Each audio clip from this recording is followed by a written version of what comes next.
Namaste friends, my name is Dr. Vikrant Singh Tomar. I am convener United Consciousness. United Consciousness is a global organization promoted by Project Self Incorporation USA and Bharat. Dear friends, some time back, one news shook the world.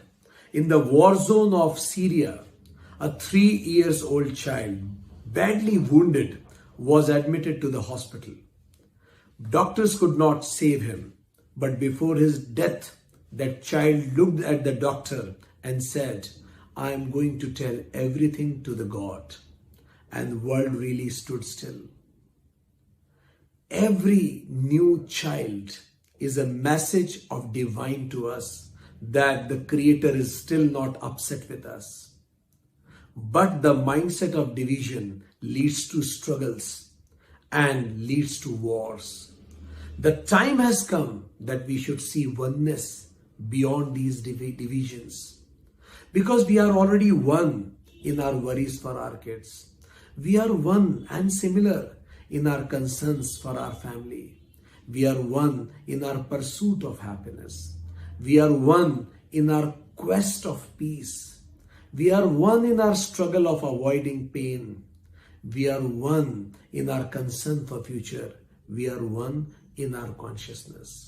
So dear friends, united consciousness is not the way, it is the way to save humanity today. It is a way for a new world order. It is a way where united consciousness envisage a new world where education will bring forth the best in everybody. It will liberate people, where the focus of education will be life, not only livelihood. Where in schools, kids will be taught that happiness and peace is the dashboard of life.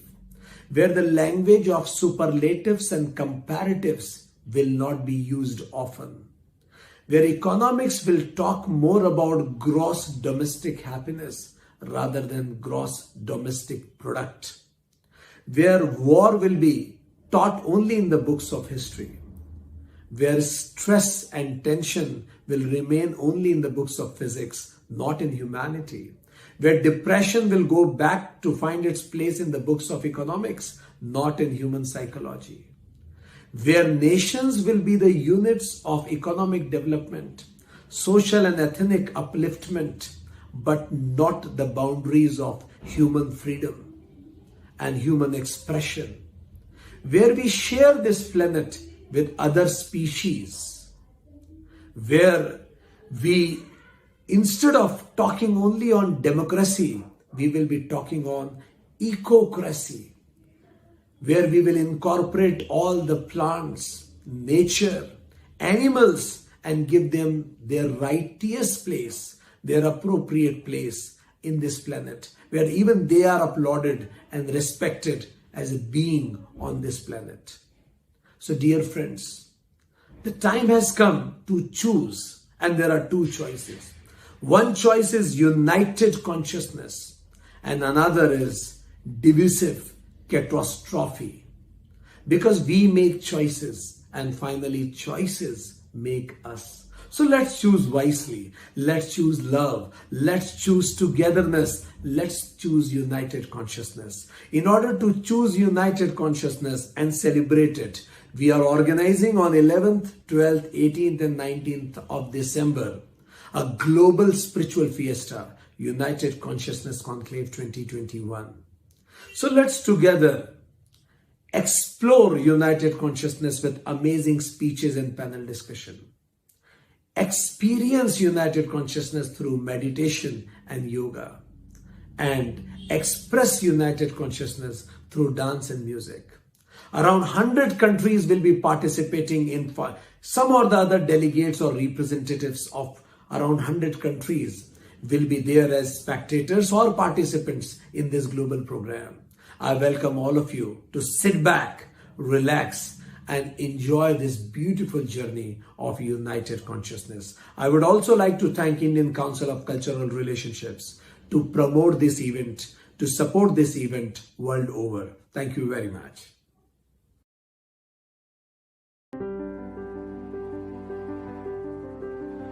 I'm very honored and delighted to welcome our performance from the organization Play for Change. Play for Change is not only the organization, but it is a movement created to inspire and connect the world through music and break the boundaries. They reimagine a world connected by music to spread a global message of hope and unity. Playing for Change was born in 2002 as a shared vision between co-founder Mark Johnson and Whitney Kroenke. This musical journey resulted in the award-winning documentary, A Cinematic Discovery of a Street Music. Today we have a performance from them on Chanda Mama. In the group we have Damien Mizat from France, Junior Kisan Vega from Congo, Luis Mahalanga from Zimbabwe, Marcelo from Argentina, Noel from Argentina, Ronaldo from Cuba, Roberto from Italy, Rupak from India, Santiago from Argentina, Sibongisne from South Africa, Sinabwe from South Africa, the Oneness Corps from India, Tula from Israel, Tusharlal from India, Palau from Portugal, and Stefano from Italy. So, ladies and gentlemen, please put your hands together for the group Play for Change.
On behalf of United Consciousness, I thank Play for Change musical group for coming onto the platform of United Consciousness and giving such a wonderful performances. Thank you so much.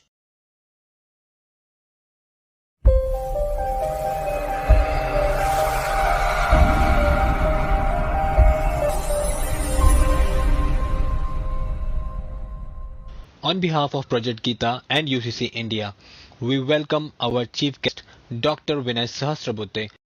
Dr. Vinay Sahasrabudhe, a nationalist social worker, a research scholar, author, editor, trainer in democracy by profession, a parliamentarian by elevation, and a PhD in political science. His passion includes finding out various ways and means to make the democratic governance deliver. Presently, Dr. Sahasrabudhe holds respectable positions as Chairman of Parliamentary Standing Committee for HRD, President at Indian Council for Cultural Relations ICCR, India's soft power promotion establishment, Vice President at Rambhau Malgi Prabodhini RMP, a unique research and training academy for elected representatives and social workers. Dr. Vinay Sahasrabudhe received accolades for his myriad contribution as author of famous book Innovation Republic. It's a great pleasure to welcome a distinguished, noble and admirable personality as our guest of honor today. I invite Dr. Vinay Sahasrabudhe to share his thoughts with all of us.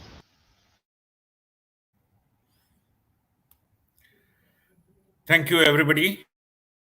Matter of great pleasure to be joining this conclave organized by United Consciousness.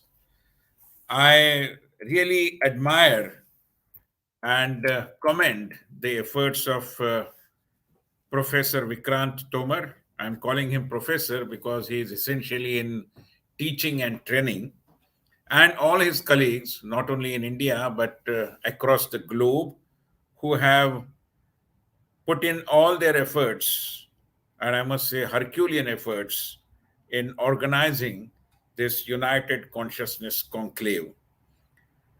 When I look at the term United Consciousness, I realize that consciousness is essentially about realization. We are conscious and unconscious, and there is a world of difference. And therefore, this realization is an important process. And the oneness of the entire humanity in this realization, it's something very critical for the entire world. When we say that we are one, we are united, many people look at it as kind of regimentation.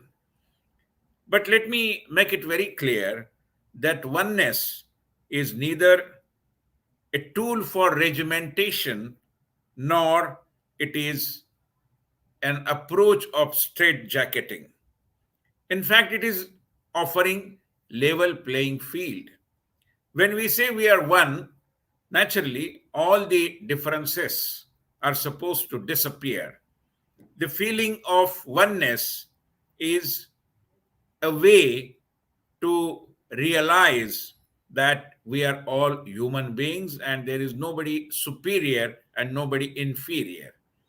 This elimination of the feeling of superiority or inferiority, I think, is the core of the idea of oneness. And therefore, in this in in this concept of oneness lies the element of justice as well. Especially in the context of India, we believe in Ekam Sat Vipra Bahuda Vadanti, which is the credo of spiritual democracy, as what I described. Because spirituality is an area wherein this element of superiority and inferiority always hamper the way towards global unity or the oneness of the humanity. And therefore, when we say Ekam Sat, we appreciate that the truth is one, and only the approaches to look at the truth, the superior truth, the ultimate truth, are different. So we appreciate diversity. We appreciate differences of opinion.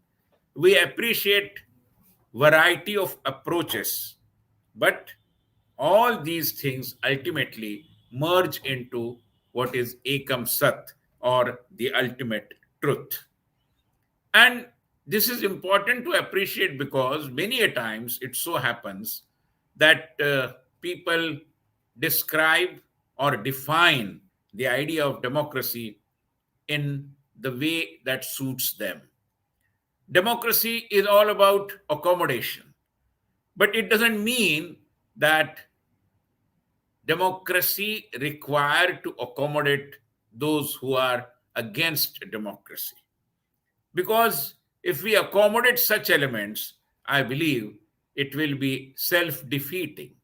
And therefore, while we talk about oneness, the prerequisite of oneness is that we are all standing on one ground.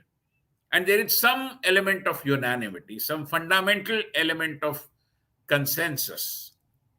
And this consensus about the importance of democracy, and in a way, a self imposed compulsion of accepting democracy, I think it's something very, very critical. At the same time, I believe that if we do not take positions against those who are wanting to impose their idea of superiority, their sense of being above everything, their advocacy of the doctrine that a particular way of worship or a particular path of spirituality is the only valid path and all other paths are invalid, unacceptable, I believe, cannot perhaps join this journey towards oneness. And we have to realize that, and we have to take positions as well, because without that, any talk of oneness, I am afraid, will sound hollow and meaningless. I am happy that this United Consciousness Conclave, which underscores the idea of oneness of the entire humanity, is happening on the backdrop of several recent developments. A couple of days back, there was a democracy summit, and democracy and the idea of democracy were discussed by eminent global leaders. Few weeks before, there was the conference on environment and ecology, and there I'm happy to share, and I take a sense of pride that the Prime Minister of India, Shri Narendra Modi, advocated the idea of one world, one sun, one grid. I think here again, what we are underscoring is the element of humanity, is the element of democracy. Because those who are commanding a huge amount of resources cannot impose their will on other less fortunate parts of the world or sections of the global community. And therefore, when it comes to environment, when it comes to ecology, I think the new world also appreciates the idea of environmental justice. And perhaps we cannot undo and we cannot forget whatever the damage that is being done to ecology by those who are in a more fortunate circumstances, who are luckier than others who are less fortunate. Therefore, friends, when we talk about oneness and united consciousness, I believe it is also a time for all of us to turn the searchlight inward, to eliminate any feeling of superiority and inferiority as well. We are all one. The God has given all of us everything which is common to all of us. Every human being has the same features, has the same prowess, has the same abilities. And I believe that is the element of democracy in the universe which the Almighty has taught us. I believe we will take these teachings seriously and commit ourselves to the idea of united consciousness, where oneness of the entire humanity is perhaps the fundamental. I am sure that this conclave will not only emerge good and more responsible ideas of taking the world ahead. They say that every generation owes a responsibility to hand over a better world to the next generation. In that context, I believe the civilizational journey of the global community requires to appreciate the fundamentals of united consciousness and lead the entire humanity as well towards the idea of oneness. Once again, I thank the organizers and wish this conclave every success. Bharat Mata ki jai. Thank you very much, respected sir. Uh, on behalf of United Consciousness, I really express gratitude. As you rightly defined, that the United Consciousness stands for, it is not being regimental or different, world of differences, division, or superlatives, or inferiority or superiority. It provides a level playing field. Human being human, applauding justice, diversity, forces of democracy, forces of environment and ecology. Thank you very much, for sir, for redefining it in the language of our respected Prime Minister. Also, one world, one sun, and one grid.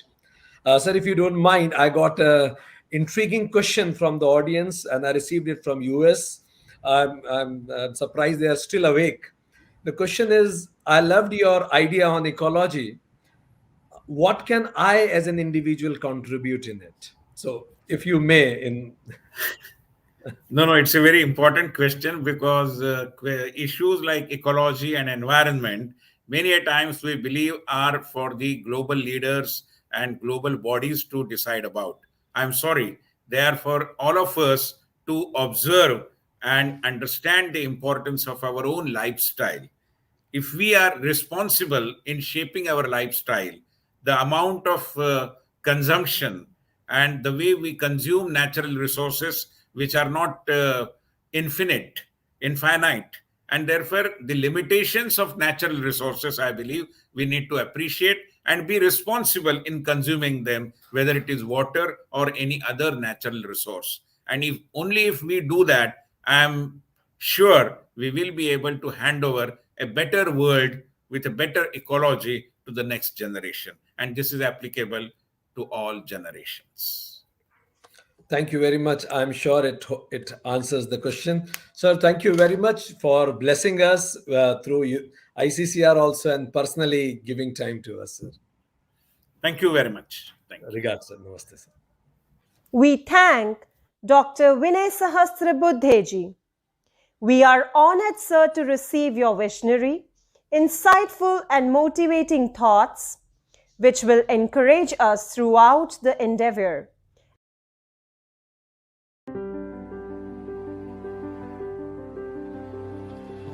I'm highly honored in welcoming and introducing our next esteemed guest, Sadhvi Bhagwati Saraswati ji.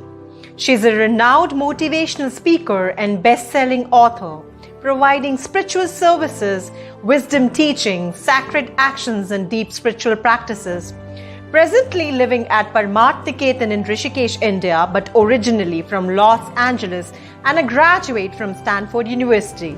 She is a Secretary General of the Global Interfaith Wash Alliance, President of Divine Shakti Foundation, and Director of the famous International Yoga Festival. She has spoken at several United Nations events, including with the Secretary General and Deputy Secretary General of the UN. She has been featured at many renowned news networks such as CNN, New York Times, Discovery Channel, BBC, etc. Sadhvi ji has received numerous national and international awards. She serves on United Nations Faith Advisory Council on Religion, the Steering Committee for Partnership for Religion and Sustainable Development, and the Steering Committee for the World Bank United Nations. Sadhvi ji is the author of the books By God's Grace, a biography of her Guru, His Holiness Pujya Swami Chidanand Saraswati ji, and Come Home to Yourself. She gives daily spiritual discourses, teaches meditation, provides spiritual counseling and mentoring, and oversees myriad charitable and humanitarian projects and activities at Paramatniketan. So, ladies and gentlemen, please put your hands together to welcome Sadhvi Bhagwati Saraswati ji.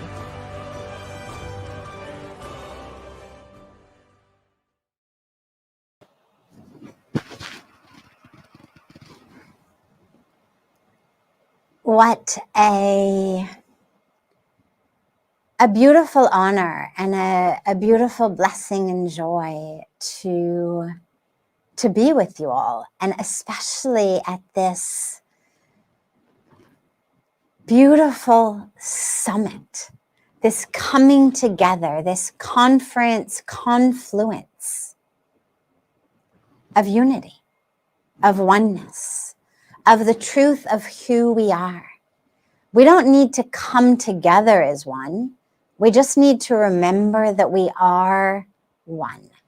And so very, very deep gratitude and love to Vikrantji and the entire team for bringing so many people from around the world together to remember that we are one within ourselves, with the divine, and one with each other, and one with all of creation. It was such a beautiful joy to hear the words of Dr. Sahasrabuddheji about our role and responsibility in taking care of the environment, taking care of the ecology, of that critical role we have to play. Yesterday was International Human Rights Day. And we were speaking so much yesterday about how not only do we have human rights, but we also have human responsibilities. And as I was listening to him speak, I was thinking about how as we enjoy our rights, we have to remember our responsibility to ensure that others have access to their rights of safety, of health, of clean air, of clean water, of a clean environment, a sustainable world. So I'm very happy to be with you today. And the topic that I've been requested to speak about is spirituality and the art of forgiveness. And forgiveness is spiritual. And it's spiritual because we are meant to flow. When we don't forgive, when we hold on, we hold a grudge, we hold anger, we hold pain, we hold the identification as the one who was wronged, the one who was abused or abandoned or cheated or betrayed or lied to. We hold that identity, and it keeps us from flowing in the river of life. We become stagnant. So forgiveness is spiritual because spirituality is all about being in the flow, being in the divine flow, being in that divine flow of the universe, being in a constant state of opening and expanding. So in order to be able to flow, we have to let go. And here on the banks of Mother Ganga, where I live in Rishikesh, it's such a beautiful example because we watch Mother Ganga flow, and she flows and she flows. And there are times in her 2,500 kilometer journey from the glacier of Gomukh out to Ganga Sagar at the ocean.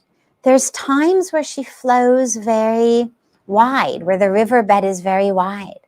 Times when the riverbed is very narrow. Times where her flow is very deep. Times where her flow is very shallow.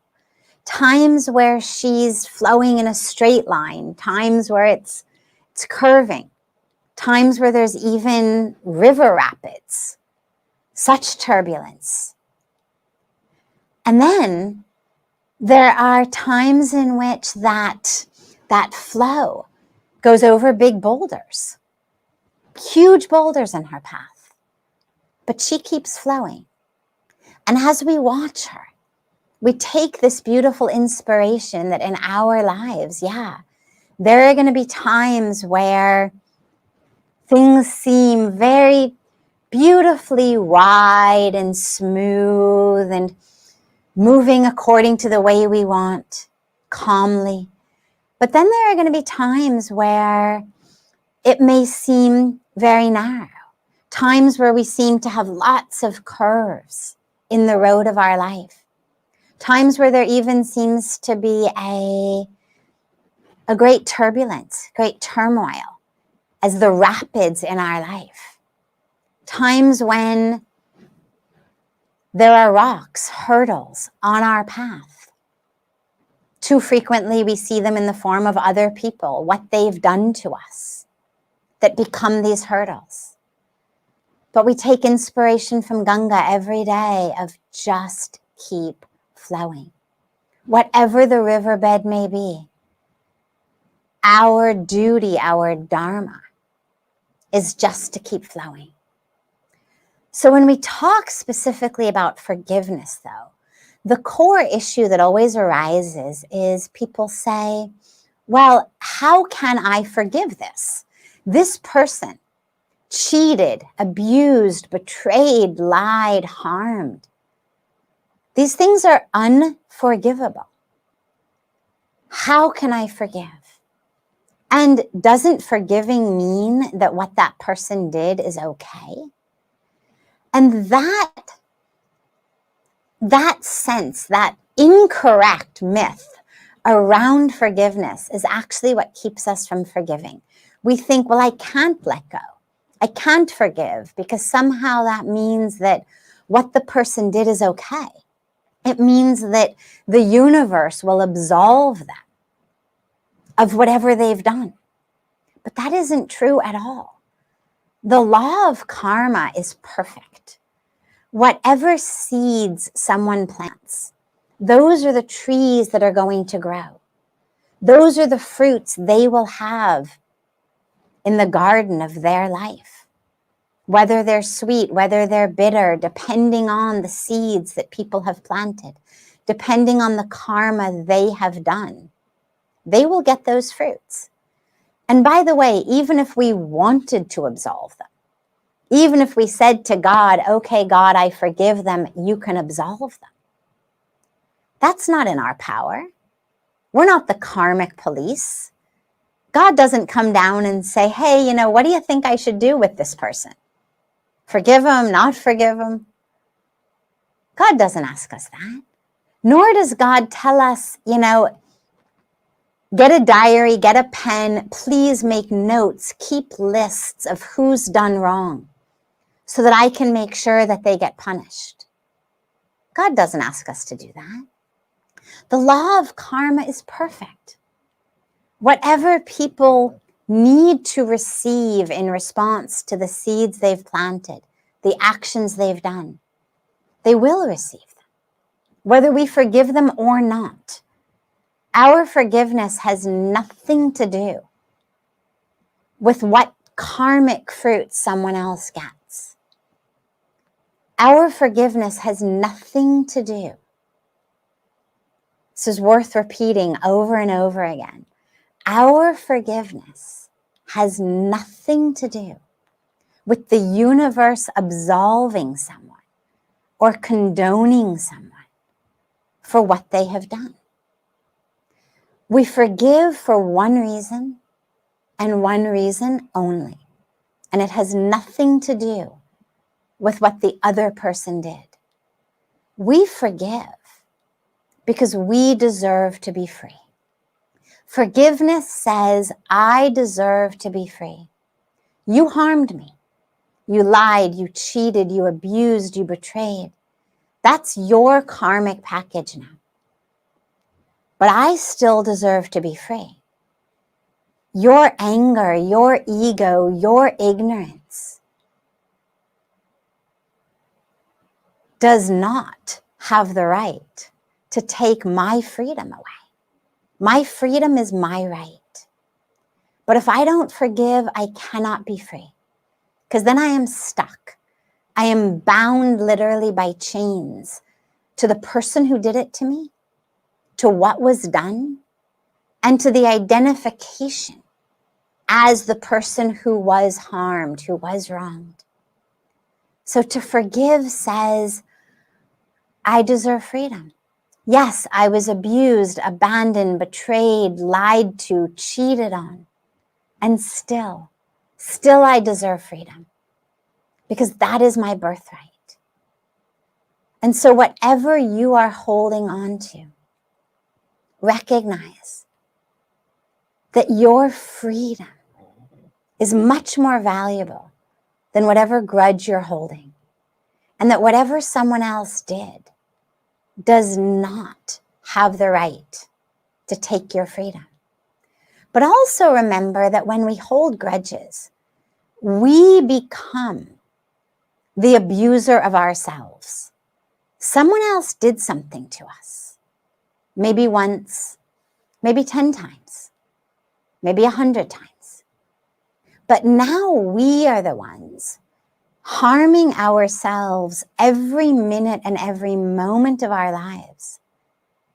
Because when we don't forgive, when we hold on in anger and in pain and in identification, then we become the abuser. We become the ones making ourselves stuck and miserable every day. And that's not what we want. Spirituality reminds us we are divine. We are one with the divine. The core of who we are is divine. We are not bad or wrong. We are divine, whole, perfect. Because we are created, not just by the Creator, but of the Creator. And each of us is here.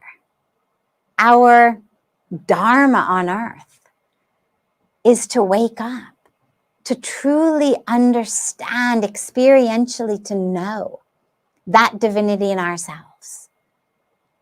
But if I'm moving through the world with this identification of the one who was harmed, the victim of this, the victim of that, then I can't have that experience of the truth of who I am. I need to let go of that. I remember, tell you a personal story.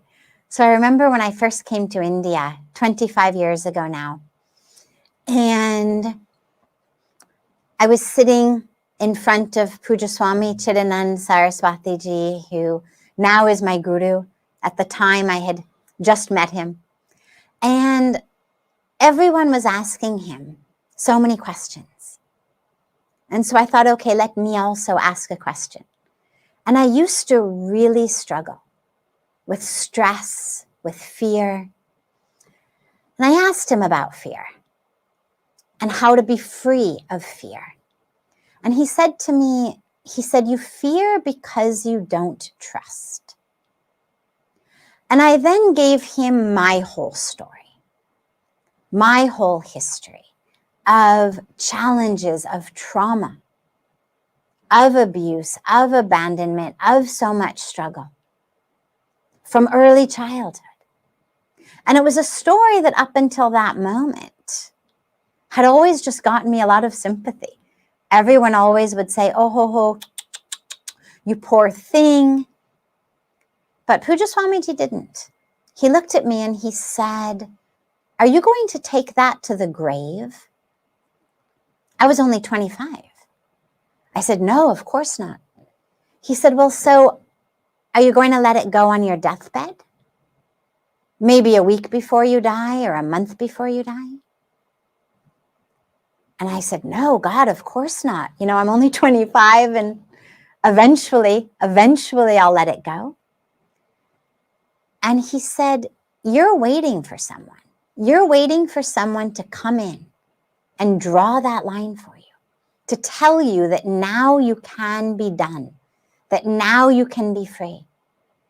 He said, no one will. That line is up to you. You can either carry this pain to your grave, to your deathbed, or you can let go of it tonight. And I was like, tonight? Tonight? He said, yes.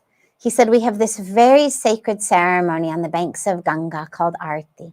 I want you to take the oil lamp in your hands and I want you to offer it to the divine.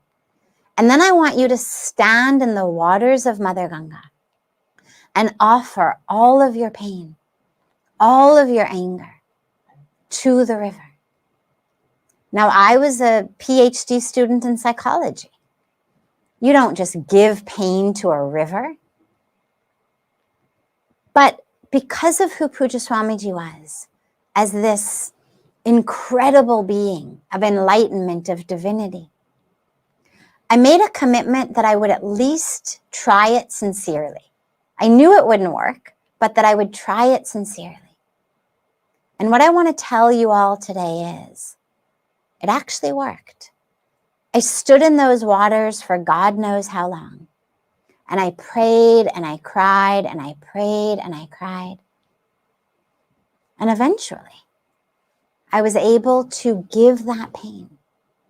And I can tell you 25 years later, I've been free. And so, whatever you're holding on to, walk into a beautiful body of water. If you can come to Ganga, nothing like it, come to Ganga. Otherwise, don't worry. Any body of water, but invoke the mother goddess Ganga, the bringer, the bestower of freedom, moksha, liberation, divine connection. Invoke that mother goddess in your mind and offer the pain, offer the anger, offer the identification, and know that freedom is your highest truth, and that the highest identity of who you are is divine and whole and full, not harmed, not wronged, not angry, but divine. So let go that which is keeping you back from having that true experience. And I tell you, if I can do it, you can do it. There's so much to share, but time is over. So I will conclude here with very deep gratitude for the opportunity to be with you today, and with so much love to you all. Thank you very much, respected sir. Thank you very much. We are so happy and inspired listening to you, how you brought the concept of responsibility. And you said that it is just remembrance that we are one. It is not we need to reach somewhere. Don't hold your wounds inside. Just let it flow and let it go, just like river Ganga. And the person who has done wrong to you, karmic police and the law of karma will take care of itself, but you deserve to be free. And freedom is our birthright, and we need to claim it. And we are inspired to listen your own story also, and how did you understand by the blessings of Pujya Swamiji that we don't need to hold it till our deathbed or grave. We need to draw a line, and you inspired all of us to draw the line today itself. I'm sure that many of our viewers from different parts of the world will draw a line and will let all the wounds and anger flow with river Ganga and invoke the divinity in mind to realize that we are divine beings. We are so blessed. Sadhviji, convey our pranams to Pujji also. Thank you very much, Sadhviji.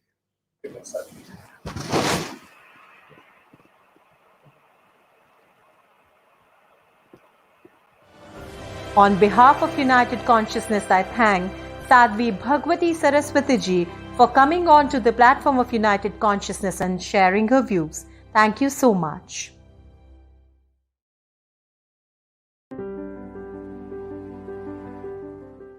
I feel honored in welcoming our esteemed guest, Mr. Azmi Samjiga. He began yoga practices with Hatha Yoga and also practicing Ashtanga Yoga in 2002. In 2004, Azmi studied under Patabi Joyce in Mysore, India. After his death, he continued studying with his grandson, Sarat, and most recently with Sarat's mother, Saraswati. He's now been teaching yoga for over 15 years, 14 years of which have been teaching Ashtanga. Azmi is also an advocate of human anatomy studies.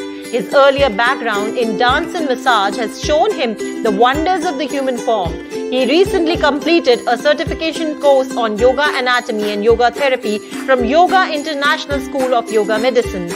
For the past 7 years, he has been on an incredible journey with sound healing, having turned from his certification course from the Sound Healing Academy, Melbourne. Last year made his personal journey complete, the last piece in this wondrous puzzle of life called yoga. So ladies and gentlemen, please welcome Mr. Azmi Samjiga.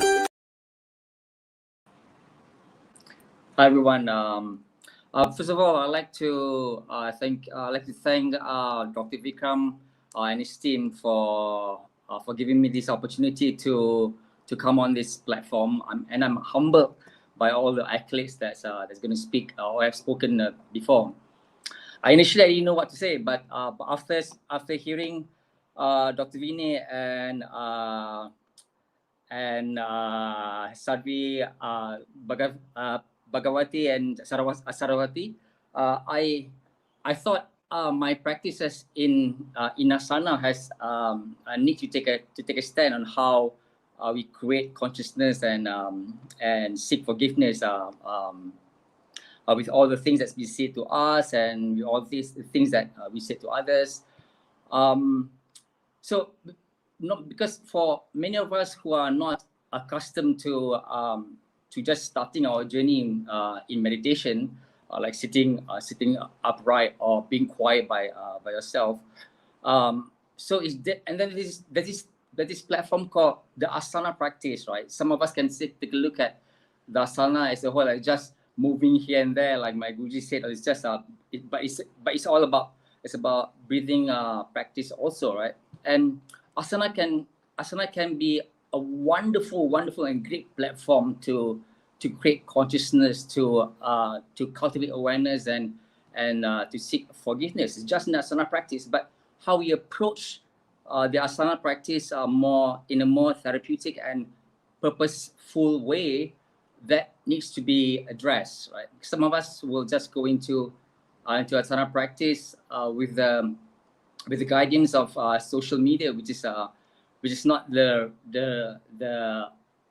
ideal way to do, right? Is to actually to sit with a teacher and go through what needs to be done, right? So there's many aspects into how we do yoga, but with the intentional part of practicing yoga again needs to be addressed, because essentially what yoga is actually going to teach us is how to stay calm in a challenging situation, how to start to cultivate the openness of the heart, the openness of the mind, before we can raise awareness to what's going on around us and not be ignorant to any of those things, right? Also, so then brings us to, and all those things eventually will bring us to our mats, and how our asana can represent our whole life, right? So the way I look at it is this, right? When you are on your mat, the way to approach your asana practice with a more meaningful way is to not just thinking about the postures and thinking about what comes next, but thinking about how are we going to get into the postures, get into the asana, and in relation to how we want to heal ourselves, how you want to better ourselves in our life, right? And they can all be manifested in in the asana practice, right? So we don't need to look at asana just as practicing postures, but actually there's something beyond the asanas that we need to take a look at, like how we approach in a calm way, in a more mindful way, right? There are, of course, there are a few steps to those who are just stepping out. Maybe they are not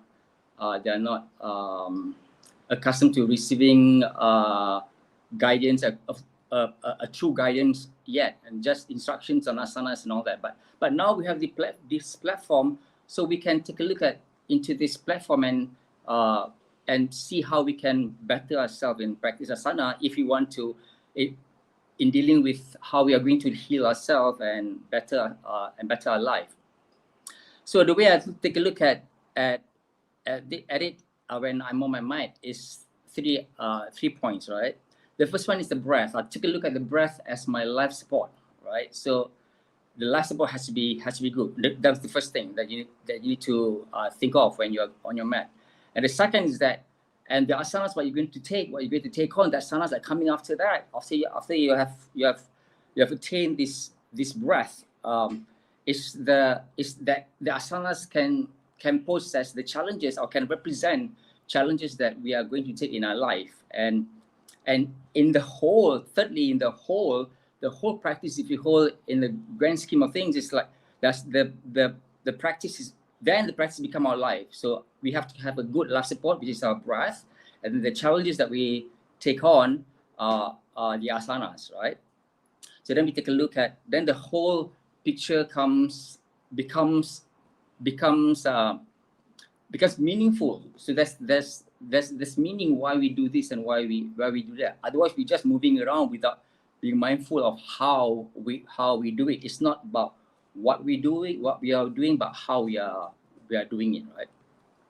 So in a whole, when you are on your mat, when you practice, whether you realize or not, actually beyond the asana practice, when you start your practice, the whole practice becomes an unraveling of what you are dealing inside, right? It can manifest in how you breathe. The breath can tell us a lot of things. The moment we start to squeeze or we start to tighten, then the breath starts to be restricted, and there's a lot of obstacle that we don't have this freedom of breath. That should already tell us that, hey, we are not going there. You know, if we need to heal ourselves, then we have to be willing to let things go. For example, just like the thought of the perfect asana go.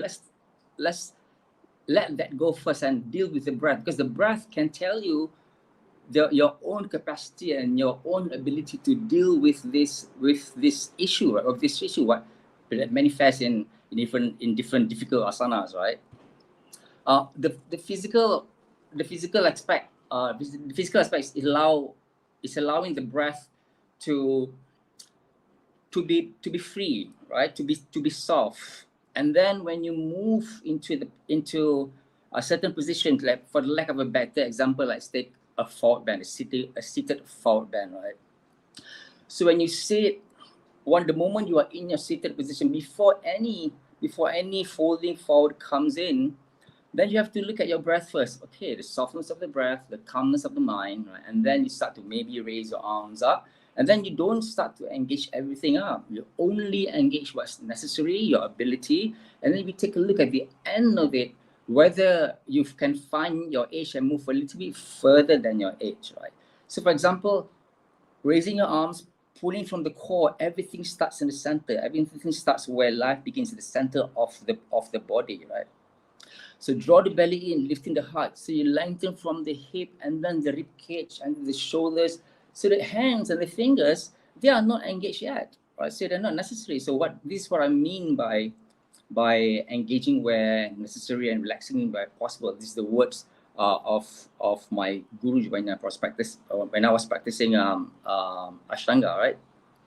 So and then when you find that, and you find the softness of the breath to move you in a way that everything is still soft, and then at the moment you go further, then you feel that there's something that's blocking you, right? there's an obstacle, there's a compression or tension in the body, then you start to stop. That's when this whole idea of yoga begins, right? That's when you start to contemplate, to make inquiry of what is going on in your body. Should I move forward, or should I just stay here? So chances are you need to just stay there, find the edge, right? because in time, when you move into direction, when you start to force yourself, then it becomes detrimental, it becomes counterproductive to your whole yoga practice, right? And finding your edge is being mindful to not being forceful, if that makes any sense, right? And the moment you find your edge, and then you return the awareness to your breath again, and then you start to allow the breath to move you. If the breath doesn't move you, then respect the breath. Hey, this is your life support. Remember I said before, your breath is your life support. You have to pay attention to your life support. You cannot mess up with this life support. This is the one that's carried you till this day, and will carry you till the end of your life. So we have to respect our life support first, and not to mess up the life support. Allow the life support to bring us to where we needed to go, not where we wanted to go, right? And then between the breath and the physical sensation, we find balance between comfort and effort. Okay, this is comfortable with my breath, but I'm also making an effort physically with my body, right? So when the moment you find that balance between comfort and effort, then you are at a point where healing begins. And then you start to, all right, let go of your ego, let go of what you think, let go of trying to go to what you think is a perfect place, right? Remember, we are not here to just simply go somewhere, but we are here. We want to learn about how we're going to feel something and deal with what we feel when we are facing obstacles, right? That's the physical side of how we're going to approach our asana practice, right? And our asana doing asanas, right? And then the second part of this purpose of doing asana is the mental approach, right? So the physical approach is how you approach your practice therapeutically, and the mental approach how you make your practice become purposeful, right?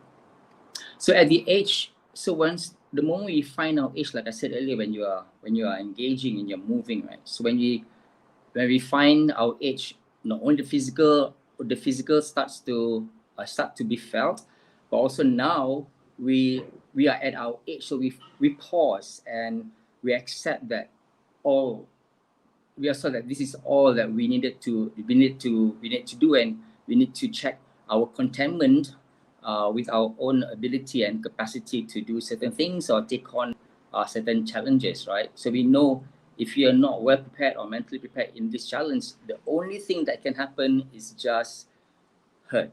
So we are always trying to move your breath, and the breath can actually cultivate this wholesomeness of being mindful and being aware to whatever you are doing.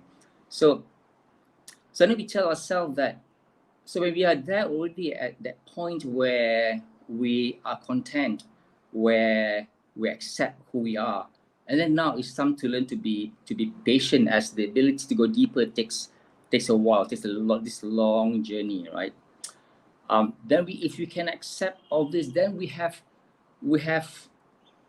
passed the point where we cultivate this practice of going beyond the physical. That means we have practiced patience, tolerance, acceptance, and then this whole work or whole effort of forgiveness begin, right? We forgive ourselves for the wrong things that we say to others, and then we start to forgive others for the wrong things that they said to us, right?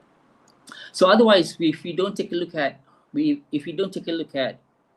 asana in this way, asana asana practice becomes just a physical practice, and that should define the practice of yoga and practice of other exercises, right? So there's a whole thing about yoga that goes beyond the physical that has not been addressed like globally. So I'm really grateful for United Consciousness, our Conclave, for providing this platform so that us educators are obliged to take on the responsibility of guiding people into the purposeful way of approach your asana practice, and not just moving up here and then not be mindful of how we breathe and how we approach our practice, right?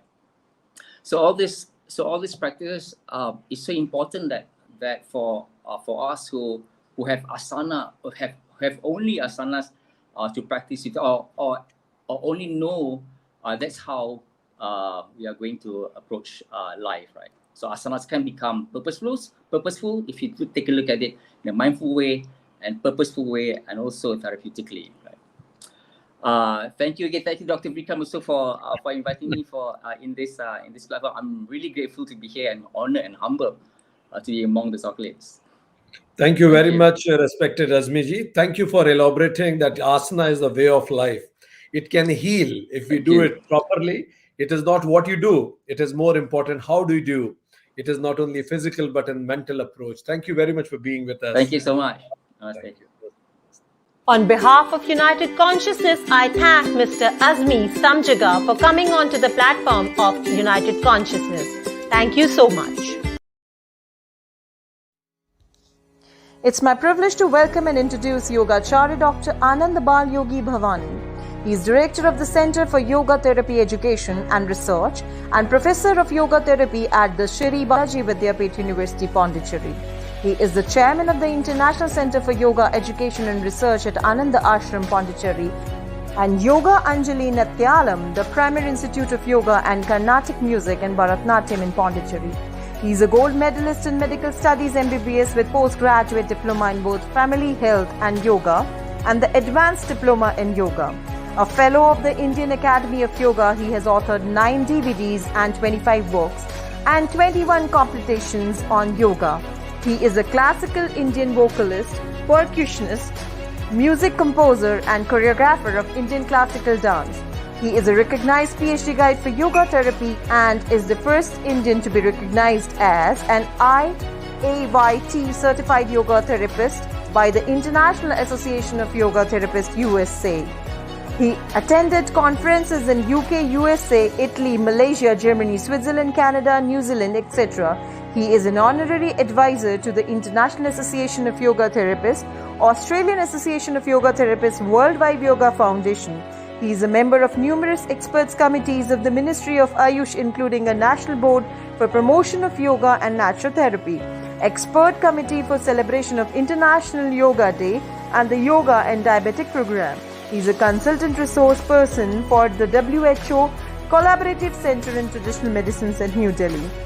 So, ladies and gentlemen, please welcome and put your hands together for Dr. Anandabal Yogi Bhavani. Namaste, Swagatam, Vanakkam, Bonjour, Buongiorno, Buonasera, depending on which part of the world you're logging in to enjoy this wonderful day, the Conclave 2021 of United Consciousness. I thank Dr. Vikram for this opportunity to be with all of you and share some of my thoughts on spirituality and dealing with attachment.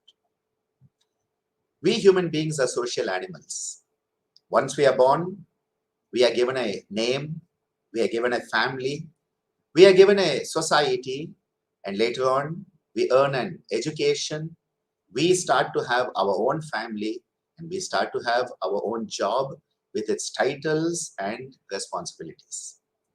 All of this creates a sense of attachment, and that attachment is the core of all suffering. The spiritual concept as given by the beautiful tradition of Sanatana Dharma, the pan-Indian cultural tradition from which yoga has sprouted and is alive and throbbing even today. The same tradition that has given us the beautiful teachings of Buddhism through the great Mahatma, the great Siddhartha Gautama, the Buddha himself. All of this points to a very simple formula that says everything is suffering. When you start to have the higher intelligence awaken, when Viveka, that discernment starts to awaken in you, you realize Dukkhameva sarvam vivekina. All is dukkha. And where does the dukkha start from? The dukkha starts from the attachment. Yogeshwar Sri Krishna in the Bhagavad Gita tells us that the whole process of destruction of the human being begins with our attachment to the sensory objects. Dhyayato vishayan pumsa sangasteshu pajayate. We get attached. We stick to the sensory objects. Due to that, kama, desire, unfulfillable desire develops, which will never be fulfilled. We have anger, and from anger, we lose all reason and we perish. Dhyayato vishayan pumsa sangasteshu pajayate sangat samjayate kamat kamat krodho abhijayate krodat bhavati sammoha sammohat smriti vibhrama smriti bhramshat buddhinasho buddhinashat pranaschati. He gives us this whole sequence by which we go into suffering. Why do we go into suffering? Because of attachment. And attachment can be positive and negative. It can be the raga, that which you are attached to because you like it. That which you think gives you sukha. Sukhanushayi ragaha. And then you run away. It's another type of attachment. Running away, which is dvesha. Dukkhanushayi dveshaha. That which gives you pain and suffering, you run away from it. But the problem is we have avidya. So we confuse what is sukha and what is dukkha. Hence, we keep on attaching to something or someone or some place. And the more we get attached, the more we are bound. We go into bondage. And that bondage gives us this false sense of suffering when we start to lose that to which we were attached. This is why Yogeshwar Sri Krishna in the Bhagavad Gita tells us very clearly, Raga dvesha vimuktaistu vishayan indriyascharan atma vashye vidayatma prasadam adhigacchati. When we can transcend the likes and the dislikes, find that self-sufficiency, at that point, we have the tranquility that we have been looking for. A very beautiful concept here is of vairagya. Because the moment there is raga, the moment there is attachment, that sangha that is happening, we have a tendency to be afraid of losing it. And Bharatri Hari, in his Vairagya Shatakam, 100 verses on Vairagya, tells us, if you have Vidya, you are afraid of losing it by someone being more knowledgeable than you. If you have beauty, you are afraid of it being lost with age. If you have money, you are afraid of someone stealing it. Whatever you have, you will have fear. Bhaya. Bhaya, fear will be there. Because what if I lose it? Because you're attached to it. And that is why he says the only thing where there is no fear, that point of fearlessness will only come when we have Vairagya meva abhayam. Through Vairagya. So what is this Vairagya? Non-attachment. Often translated as detachment. Detachment is very negative. Non-attachment is a positive choice. You are in the world. You are having the experiences of the world, but you are not attached to the experience. You realize the three bhavana. One, Narayana bhavana. Everything that is happening by the divine's will. Narayana Alpana Bhavana. Everything you do and have is an offering to the divine. And the third is Nimitta Bhavana. We are but a tool for the divine plan to manifest. Narayana Bhava, Narayana Alpana Bhava, and Nimitta Bhava. These three attitudes, when we cultivate these attitudes, that what I have I am a caretaker. Just as we human beings are meant to be caretakers of our beautiful planet, our mother planet, Bhumi Mata, Prithvi Mata. The tradition of India considers Earth as our divine mother. And that mother, we must respect her, protect her. We must be a loving caretaker. So humanity is meant to be a caretaker of the planet, but we have got attached to the things on this planet and we think we own the planet. And this is where attachment is where we start to then go down, because we start to drown in the illusion of Maya because of attachment. When we start to realize we are here with a purpose, a dharma, a swadharma, and we need to find that purpose. What is the purpose for which I am incarnated on this planet, karma bhumi? And when I fulfill my dharma in the spirit of pure karma, nishkama karma, again Yogeshwar Krishna tells us, karmanyevadhikaraste ma phaleshu kadachana ma karma phala hetur burma te sangavasta karma. Whatever you are doing in your life should be done for the sake of doing it. Whatever you are should be for the sake of being, not for what you will get. Because the moment you are attached to the fruit, you have got bound. The moment you are bound, the laws of karma will act on you. It is like if you have a rubber band around your neck and you have a stone tied to one end of the rubber band. You throw that stone in any direction you want, up, down, right, left, right, center.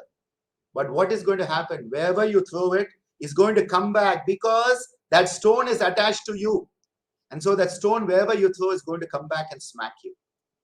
How do you get rid of that? Cut that band that is attaching you to your action.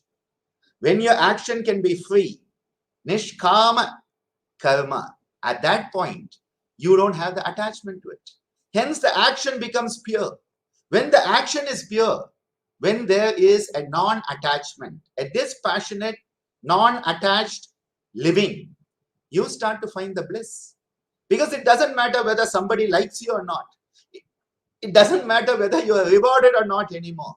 What matters is you are fulfilling your dharma. You are living your purpose. That is what matters.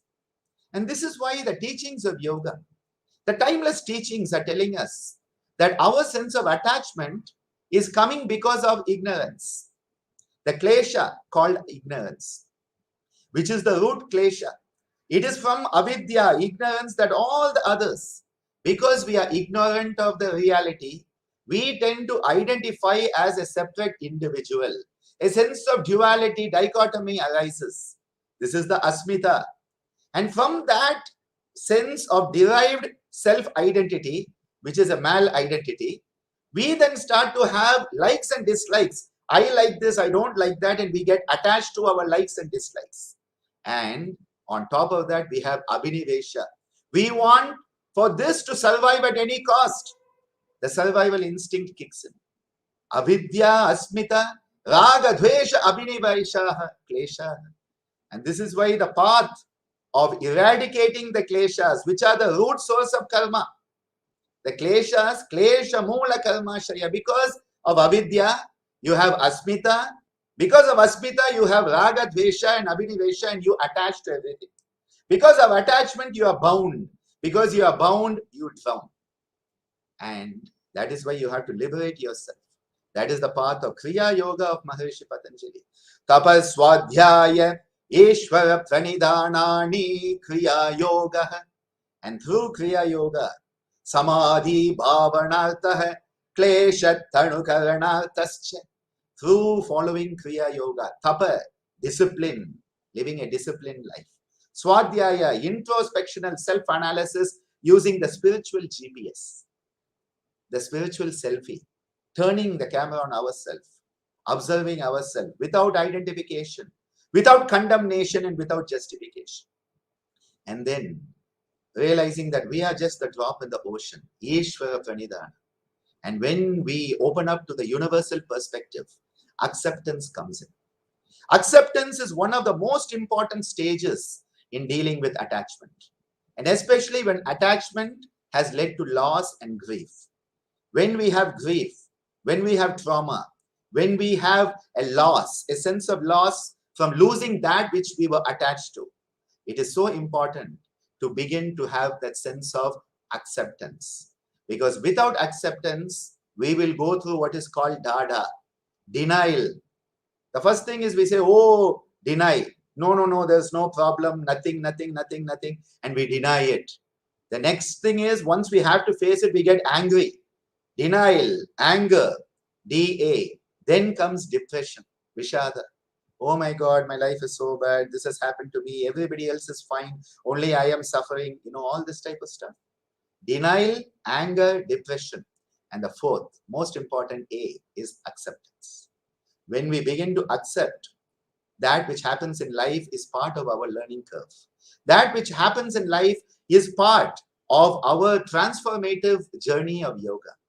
Because ultimately, yoga is all about self-transformation and transcendence.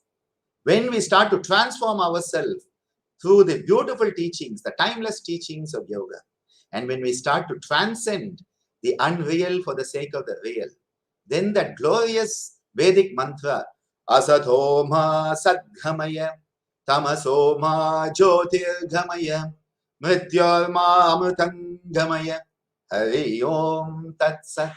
That mantra will come alive in our life. At that point, we will be able to cut free of the attachments that are binding us. Attachment binds us.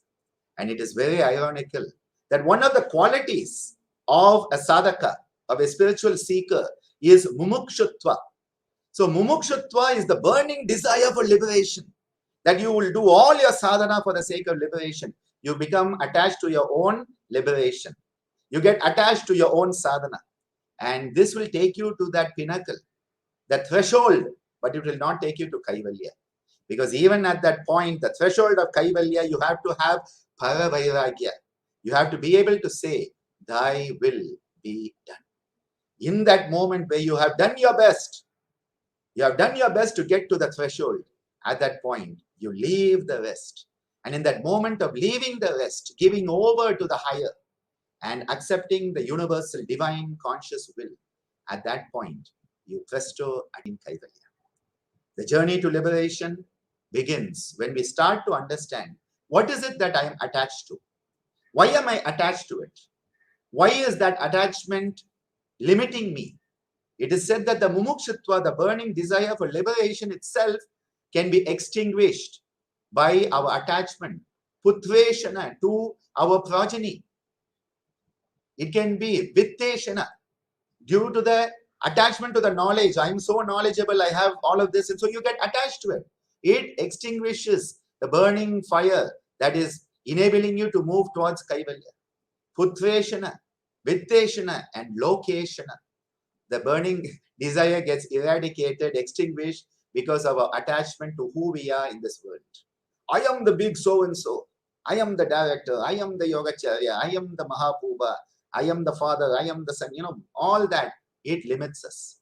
And this is why the whole path of yoga is of transforming ourselves, moving from the unreal to the real, moving away from the darkness to the light, moving away from the bondage of mortality, moving into that unlimited, immortal sense of universality. The drop, that is us, must go back into the ocean and become the ocean. As long as the drop thinks it is different than the ocean, there will be attachment. As long as there is attachment, there will be suffering. And that is why Patanjali Maharishi so beautifully tells us, the suffering that is there, the dukkha, is coming from avidya. And he says, this is why you need to understand the source of dukkha. You have to deal with that dukkha. And that is why you have to let go by adopting the most important teaching of Vairagya. Through Vairagya, you overcome all the limitations, all the attachments, everything that is binding you and hampering your growth towards that pure consciousness which is Ishvara itself. Ishanam sarva vidyanam, Ishvara sarva bhutanam, Brahmadipati Brahmanodipati Brahma, Shivo me astu sada shivoham. Om Shri Gurubhyo Namaha. Hari Om.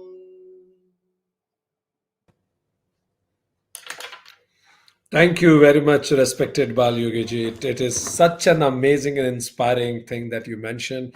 I'm sure that our audience could understand that the reason of the problem with attachment, that it leads to suffering and it leads to a vicious cycle. What Lord Krishna said, karma leads to anger, anger to delusion, and then you perish.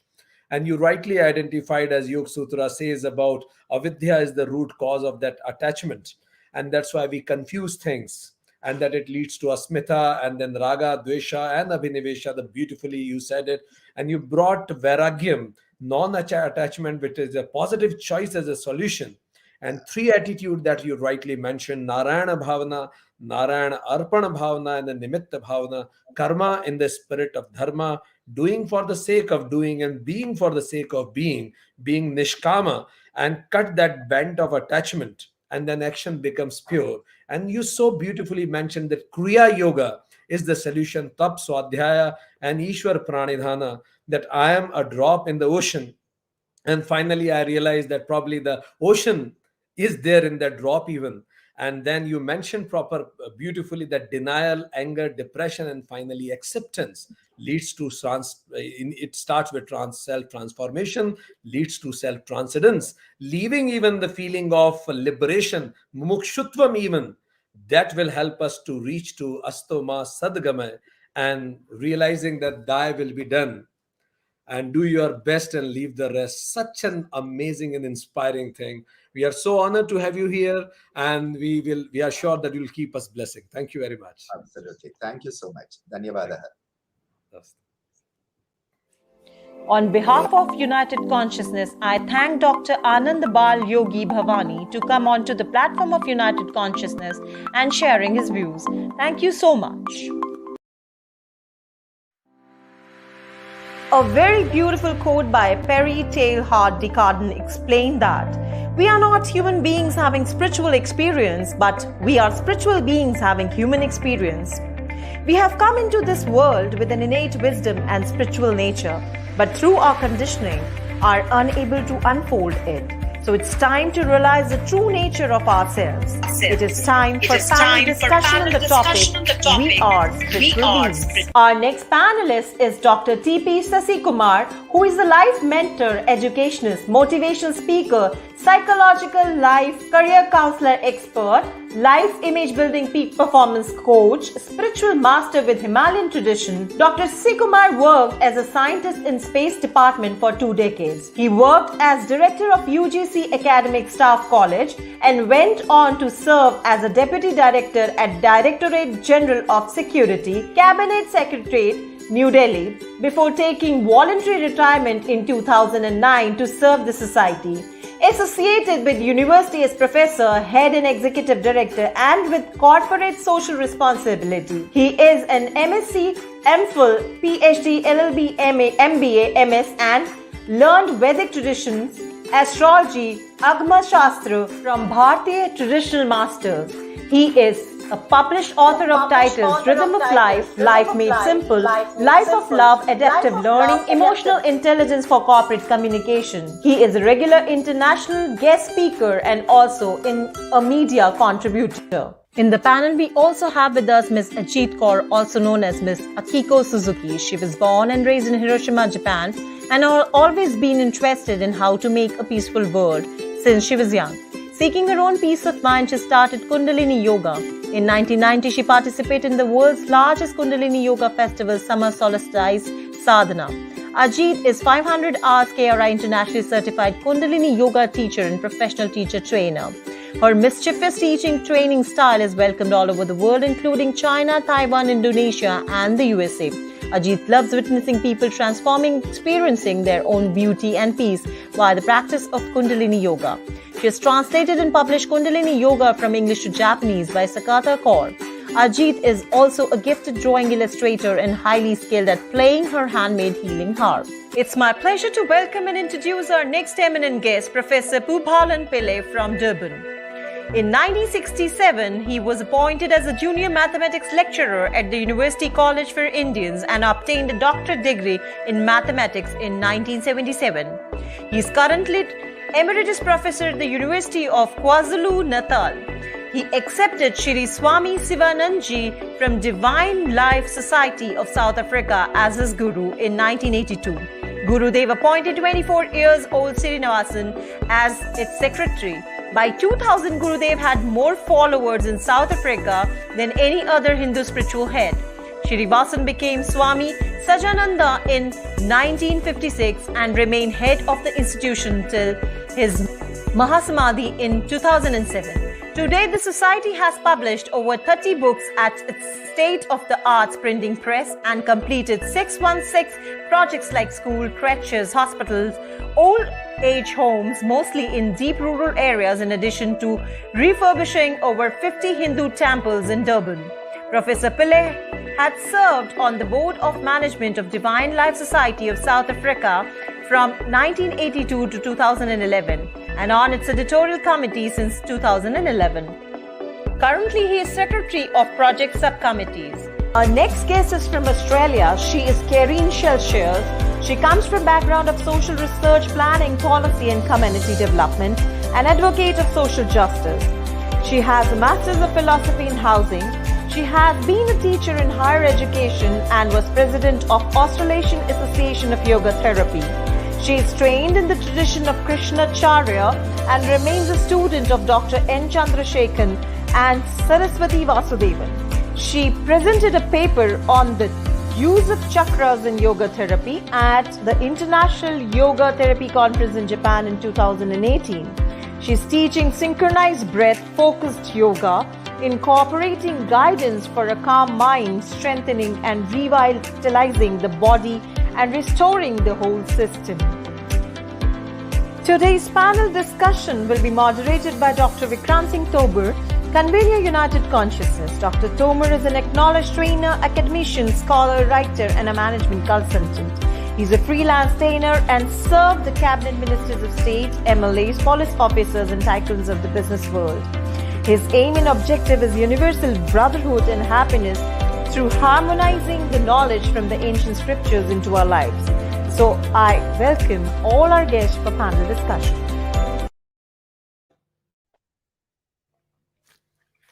Namaste, everybody. I welcome all of the eminent guests in this wonderful panel discussion today. We are spiritual beings. So, just to begin with, we are being witnessed by different people from different kind of societies, race, religion, and different continents of the world. So, one question that comes to everybody's mind when it comes to the topic, we are spiritual beings. So, I will come to Karine Shelshirji for a quick reflection. What does that mean? That we are a spiritual being. What does spiritual being means? Well, I think that we often grapple between understanding the intangible nature of the spiritual self, differentiated from the phenomenological, tangible aspects of the world. And I know that our own people in Australia, the Aboriginal people, are very much like the traditional people of other countries. And they see everyone as interconnected. They see spirit as one. For me to understand what it means to be a spiritual being is to understand the luminescence that lies within each and every living thing, to experience the free, spontaneous I amness of the ever-present observer, of the non-judgmental witness. The witness to every flicker of living experience. It's that extraordinary ambivalence of being all and being nothing at once. It is to be love, both free and unconditional, to be compassion with grace, generosity and good humour, to dedicate one's life purpose towards serving a higher evolution and making the spiritual journey enriching for humanity as a whole. Essentially, it's about working with the light, the energy, the intangible joy that lifts us beyond just being human. Perfect. Thank you very much, Karine ji. She mentioned that it is the feeling of being interconnected. freezing I-ness and seeing things as witness and spirit of oneness. I will come to Akiko Suzuki ji from Japan. How do you see this concept that we are spiritual being? Yeah, it maybe sounds like totally the opposite from what the Miss Kelly said, but I think that is maybe because I'm Japanese. We Japanese say that the one grain contains the 7 or 8 god or goddess. So see the god in everything. Yeah, so that can be their starting place to be spiritual. Yeah, so Perfect. thank So you. she said that there is God in even a grain, seeing God everywhere, in everything, is being spiritual. And Karen ji also mentioned that being interconnected, being one in a spirit is being spiritual. Shiv Kumar ji, what's your reflection? Are we spiritual beings?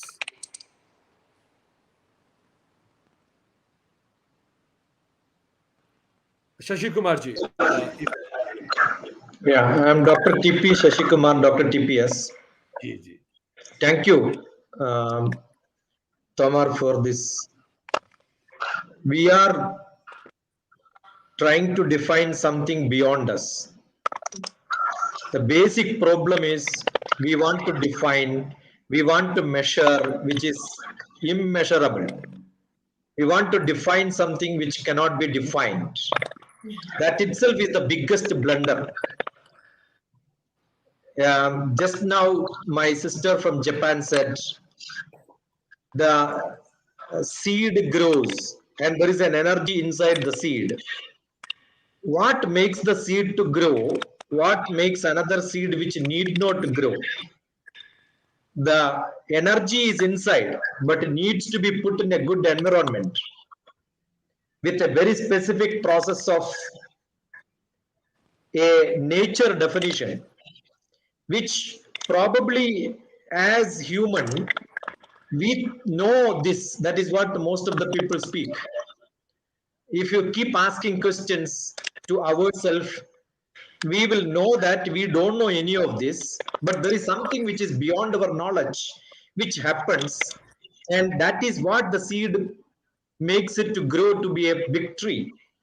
So vaguely we understand there is an energy, there is a non-materialistic thing, which probably in Bharatiya Shastra believes in each human Hridaya Guhara Madhye Kevalam Brahma Matra. Inside that Hridaya, there is a Brahma which makes us to be creative. And that creativity, if we understand that is what is spirituality, yes. But then the seed just sprouting seedling is not good enough. It needs to be grown. So the next question comes, what makes it to grow with the environment? Then we say, oh, Vishnu is who is supporting the sustenance. Therefore, God Vishnu. These are all very, very superficial interpretations on spirituality. Probably we must leave it without a measurement, without a definition, and keep it going as per each individual. It's like a blind man looking at an elephant and interpreting elephant is like a no pillar, and elephant is like a broomstick, elephant is like a no. It's all different interpretations. I think the Yes, biggest problem with the humanity is we want everything under our control and see we are the masters. thank you. And God understood that it is impossible. And if that realization comes in each one of us and we leave it to it without defining, I guess that is spirituality. So spirituality is the most simplest thing where you don't define and understand. We keep saying non-attachment is, if you have attachment only, you understand what is non-attachment. If there is duality only, we say there is no duality. Otherwise, why do you speak about duality? So whoever speaks, whoever try to define, there is confusion in them. And when there is confusion, spirituality doesn't exist. So Bhagavad Gita probably says Uddharet Atmanatmanam Atmanam Avasadayat Atmaiva Hyatmano Bandhu Atmaiva Ripuratmanaha. It's only our interpretations when we look at it that gives some confusion, and if you are out of that confusion and say it just comes not from my buddhi, whatever I said now, it doesn't come from my manas, it is not with a desire I am speaking, it is not logically I am speaking. So without logic, without a desire, when I start speaking, I am not binded by anything, I don't care, and that comes from the Atma. Probably that can be the simplest way of expressing spirituality, I think. Thank you, TPS, Dr. TPSG. And I heard some typing sound there. If admin or anywhere who's typing, if they can stop, it will help us in the discussion. Thank you very much. So beautiful, defined by Dr. TPS, mentioning that spirituality, defining God, is define God, he said.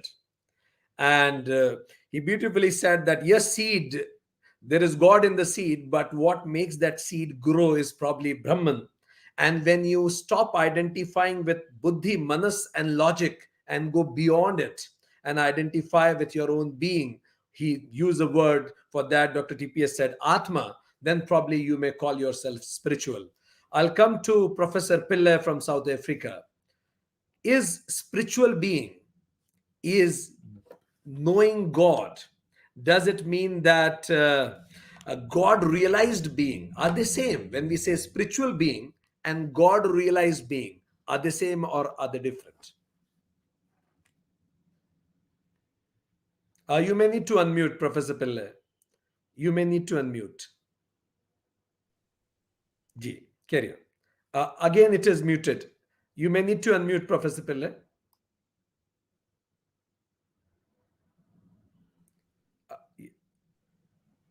Yes. No, only, yes. Okay. Can you hear me now, Dr. Bidranji? Please carry on. Okay. Yes, thank you very much for inviting me to this very august discussion. I will try to attempt to answer this question by first referring to Dr. Anandji when he spoke about the drop and the ocean. I think the best way to understand this, that we are spiritual beings, is that there is a great omnipotent, omnipresent divinity that pervades the entire universe, and we are just a fragment, a drop of that. Our nature is the same as the universal being, and we continue to exist as in the human body. But the spirituality is what dictates us totally, because often we think that we are doing something, but we are not. If you really analyze our actions, the human being, much more than 99% of everything is being done for us. Well, our activities are extremely limited, because if you think of the heart beating, if you think of the neurons which are interacting, trillions of them interacting to even create the sentence that I am saying right now, and all the things that are happening are actually happening by some other force. We are not doing anything. We are nothing else but instruments in the hands of the divine. And in that, with that humility, we have to to admit that we are spiritual beings enjoying a human experience, and not a human beings enjoying a spiritual experience, as somebody else has said. So the other question that you asked, Dr. Vikrantji, is about God realized beings. Yes, certainly it's the difference between the drop and the ocean.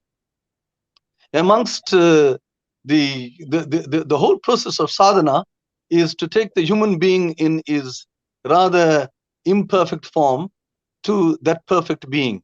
And sadhana takes us in there are so many different ways of reaching that state through the different yogas that have been mentioned, whether it's Kriya Yoga or the Hatha Yoga or Karma Yoga, which Bhagavan Shri Krishna so eminently describes. Bhakti. Bhakti is extremely important, that God is nothing else but love incarnate. And Jnana Yoga, the wisdom, and Raja Yoga that we have spoken about. All these different paths will lead us to lead the imperfect human being to that perfect being.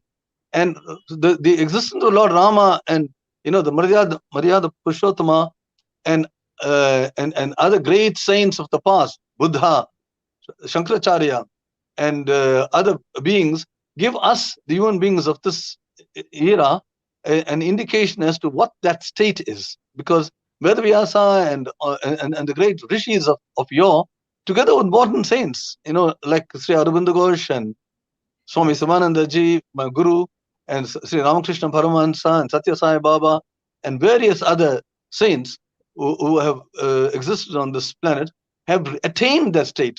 Some of them were born siddhas, but others, through dint of sadhana, reached that state.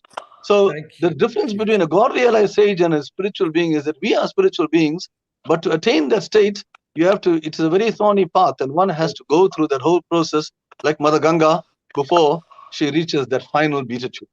Thank you. Thank you very much, Professor Pillai. Professor Pillai said that God realization is a state, and we need to reach that state by understanding that we are a drop in an ocean and state of non-doing. And whole creation is in auto mode, and we are just an instrument. So a big question that comes to everybody's mind is this, that when we talk about anybody realizing that he is a spiritual being, the moment a person realizes that he is a spiritual being, how does he behave? Even Arjuna asked the same question to Lord Krishna. And I am going to ask this question from all of the experts here. If I want to know that the person is really have realized that he is a spiritual being, how will that person behave? Though in a way Karinji has answered it, but I will request Karinji again to be more specific in more common person's language. If I see a person, how will he know that the person has realized that he is a spiritual being? How will he live, behave, walk, work, talk? Over to you, Karinji. Well, I was thinking about this, and I love the analogy of the drop from the ocean, as well as the ocean is in the drop, not just the drop coming from the ocean. And I think the spiritually realized person, one can only deduce, but it is to be able to see clearly, to be able to see the truth clearly, and to be able to see the divine essence in all things. But it's also very much like being at the hub of the wheel, the central hub of the wheel. And that is beyond the emotional colorings, beyond the distortions of perception, and beyond the drama of the ego and the personality. And to remain at the center, unperturbed, focused, alert, present, aligned and discerning of the truth, and on purpose. And to be channeled towards compassion for all life, human, plant and animal. To be an instrument of transformation in restructuring chaos into meaning within the world, rather than deferring it to an external state such as heaven. It is to know the I amness at the very center of the wheel as an empty space, devoid of material character, yet paradoxically pivotal to the journey of life that turns the wheel. Perfect. So beautifully. And I loved your precision in answering the question. She said that a person, to all the audience, I repeat, a person who sees clearly and has no confusion, who is emotionally stable. Think of the people around you and listen to these things, what she mentioned. Completely focused, alert, and have compassion for human, plant, and animal equally, creating heaven on earth rather than somewhere else, and being at the center, hub. I will come to Suzuki ji. Suzuki ji, in Japanese tradition, how do we identify that the person realizes that he is a spiritual being? What are the characteristic traits? How do we recognize that person? You may need to unmute Akiko ji. No worries, no worries. Typing sound still is coming if somebody can stop it. Thank you. Akiko ji, please carry on. No, it is still muted.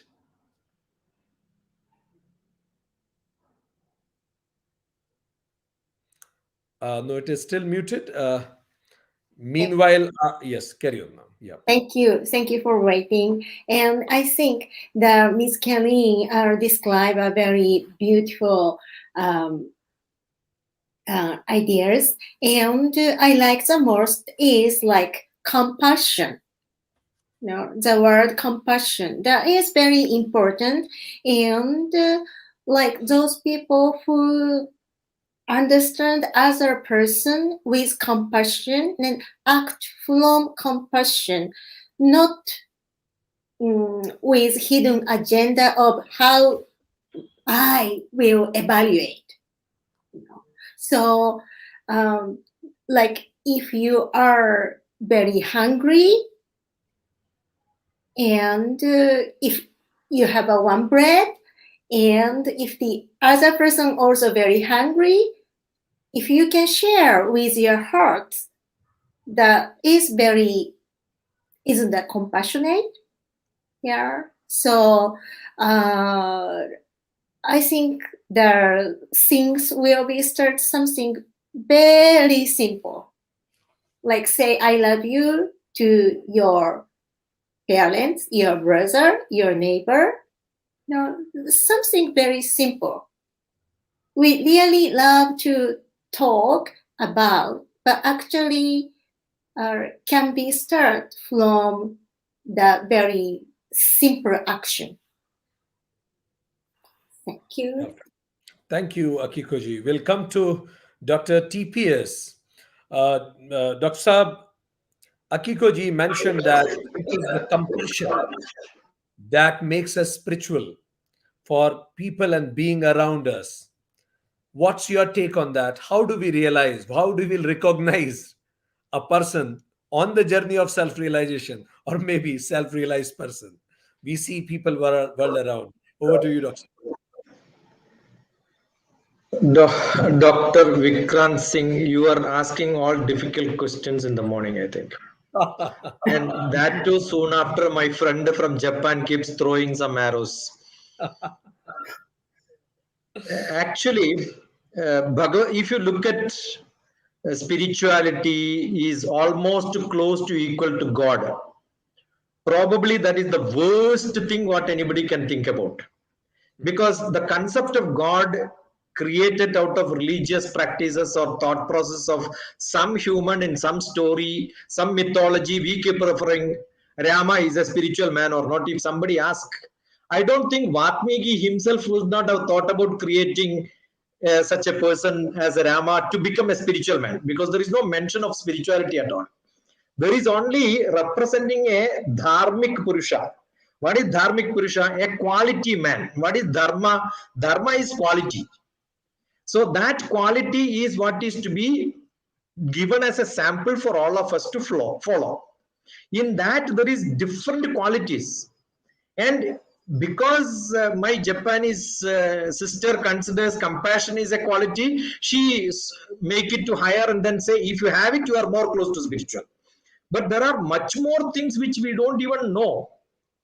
See, the dharma of Rama, being a king was much higher than being a son, because he denied to become a son of Dasharatha, and he became a king and then obeyed his present king, because he has to take that as his blessings. Otherwise, people will start looking at him. So he has an attachment for the job what he does. If somebody says non-attachment is spirituality, that is also stupid. Bhagavan Krishna will not speak to Arjuna if he is not attached to Arjuna. So most of the people, the problem is we are talking about something which is beyond language, and we are using our minimum language to explain it. Got it? So if I use the word attachment, because most of the interpretation Bhagavad Gita started saying non-attachment, non-attachment. My guru taught me that is totally wrong English. Actually, it is non-bondage. Attachment is there, no bondage. If Vikram Thomas speak to me, I have no problem. If Dr. Vikrant is not going to talk to me from tomorrow onwards, I don't care you. See, that is not, I don't have attachment. I don't have bondage. I am not worried about it. No. See, that bondage is not there, but attachment is not there. Otherwise, I don't think Krishna will tell, At the end, no, sarva dharman parityajya. So if he says all the dharma you forget and come back to me, that means you are taking him close to spirituality. There is a Appaya Dikshitar who says, Rupam Rupa Vivarjidasya Bhavadodhyayena Yat Kalpidam Stutya Nirvajani Yada Agilagiro Duri Kridayan. It goes like this. What the essence of that is, spirituality or close to that, God doesn't have a shape. And we started giving shape to that. That is one mistake which we've done, which cannot be explained. We started using our impure languages to explain. That is second mistake what we have done. Third, we have some spiritual places available. You go to this temple, you go and do prayers here, then that will become, you become highly spiritual. Ashram is more spiritual than your house, and therefore you have to create an ashram which makes it very clean. These are all unconditionally making conditions. Actually, unconditional thing has to be left without condition. So you are conditioning everything, right? So the Appaya Dikshitar says, even Shankaracharya has done 3 different papas. One is giving shape, second one is explaining, third one is identifying places, because we believe spirituality is everywhere. Though I am uneducated, illiterate, there is an essence in me which makes me a creation which is slightly higher than probably animals, where we become at least useful for our fellow beings. We have concern, we keep thinking about it. But that doesn't mean a plant or an animal doesn't have spirituality. We keep saying humans are spiritual, but the rest of the Buddhas are not spiritual. Who are we to dictate it? Because they are all the children of the same God, and then we believe God is close to spiritual. Then I don't know whether it is close to spiritual or higher than spiritual. No, these are all confusing things. Okay. Yeah. So Dr. TP has mentioned that we need to differentiate probably between spirituality and God, being dharmic, close to dharma, having known bondage may be taken as the qualities a person should have. And otherwise, it is non speakable or explainable in the limited periphery of the language. So, Professor Pillai, I'll come back to you with the same question. In South Africa or in Japan or in Australia or in India, if I see somebody, just by seeing and talking to that person in very layman language, how I will know that that person is on the journey of self-realization or is a self-realized man? What are the personality traits? Okay, thank you very much, Dr. Vitranji.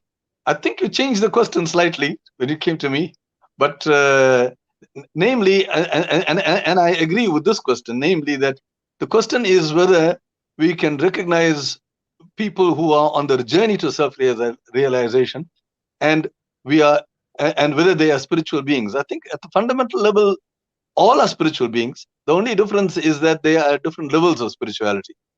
Some people are at the tamasic state and other people are at the sattvic state. So the question is, all human beings, the whole world is pervaded by spirituality. So we're all spiritual beings. But the question is, and correctly you said, Arjuna asked Bhagavan Shri Krishna the same question: how do you recognize a Siddha Purusha?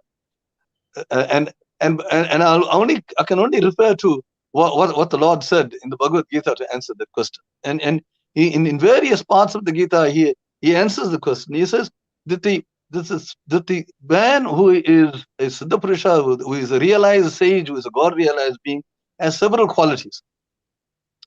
Now, some of them are, for instance, he is equal to praise and censure. Whether you are praised or whether you are insulted, you are exactly the same. Bare insult, bare injury is one of the great, the teachings of Swami Swananda on the path of sadhana.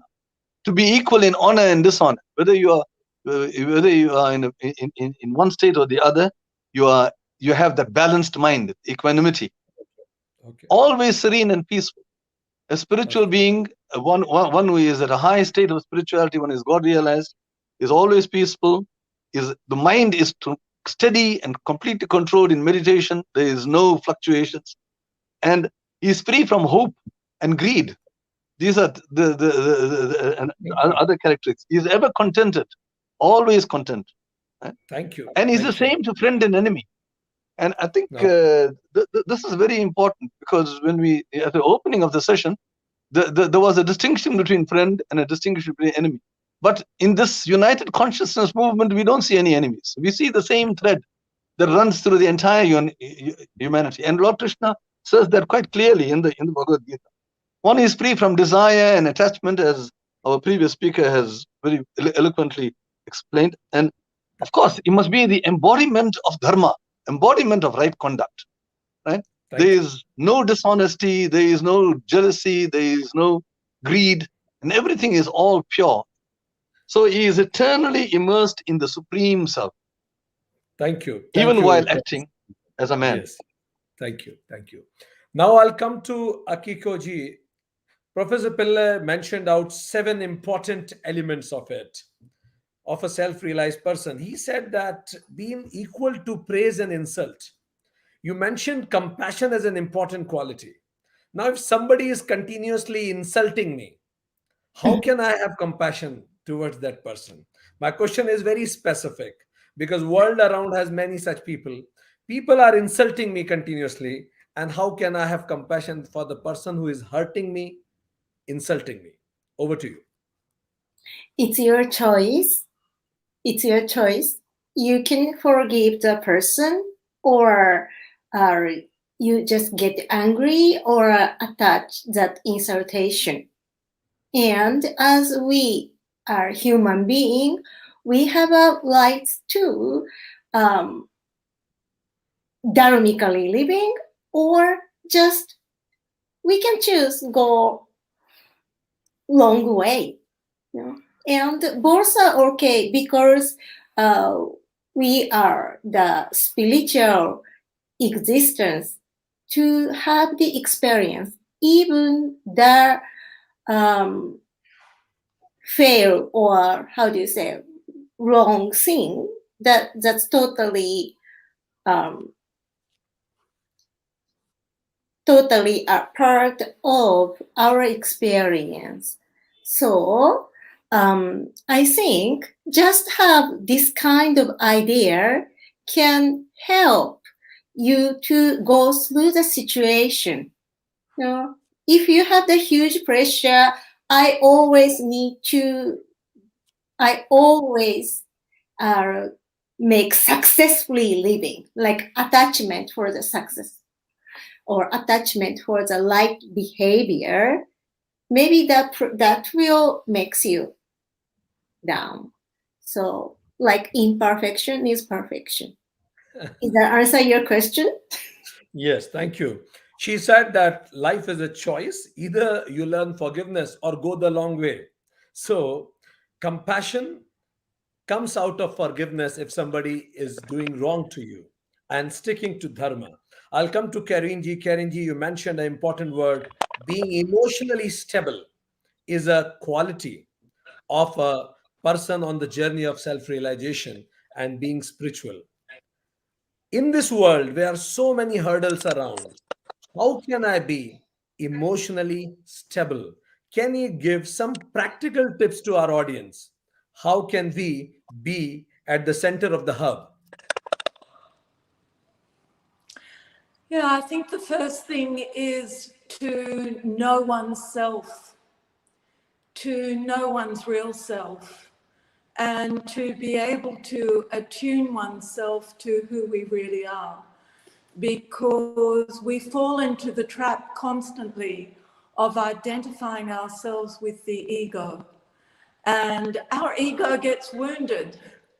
We get offended. We misinterpret and interpret and we react.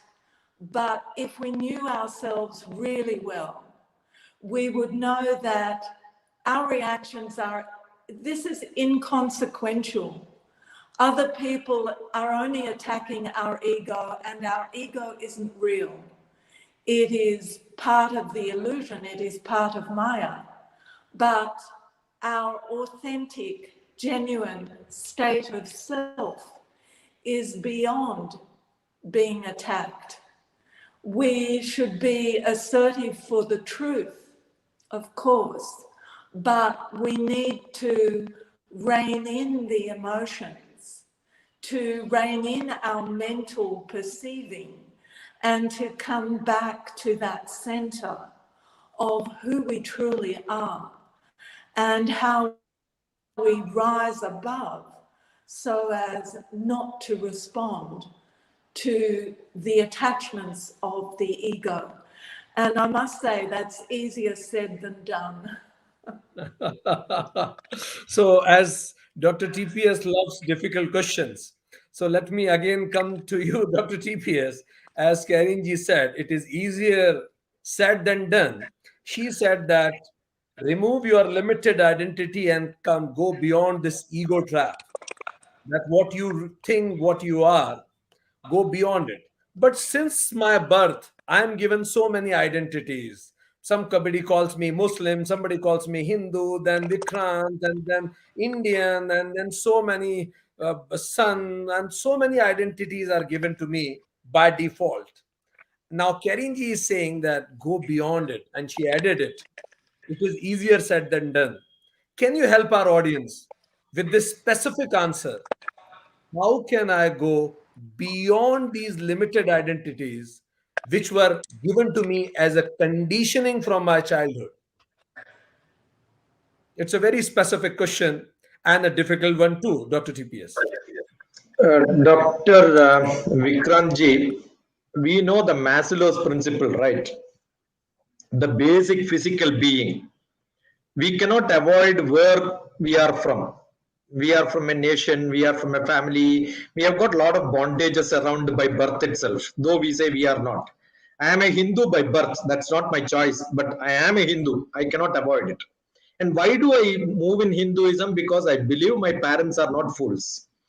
They stayed in a place, they lived like something, so I have to, first my faith is my belief. But with my next principle of the emotional attachment is what makes me what I am, where I am, how I am. But then I have an intellect which starts working. I keep looking at whether it is logical, will I have to change, will I have to prove it right. So that inquiry stage is in each one of us. Then we think, oh, I know this is what it is. But then my root is still there. How do I come out of it? That root is what made that Maya, which my friend from Australia is talking about. We are in this Maya. The truth comes out only when you have the last top self-realization, spiritual being and all that.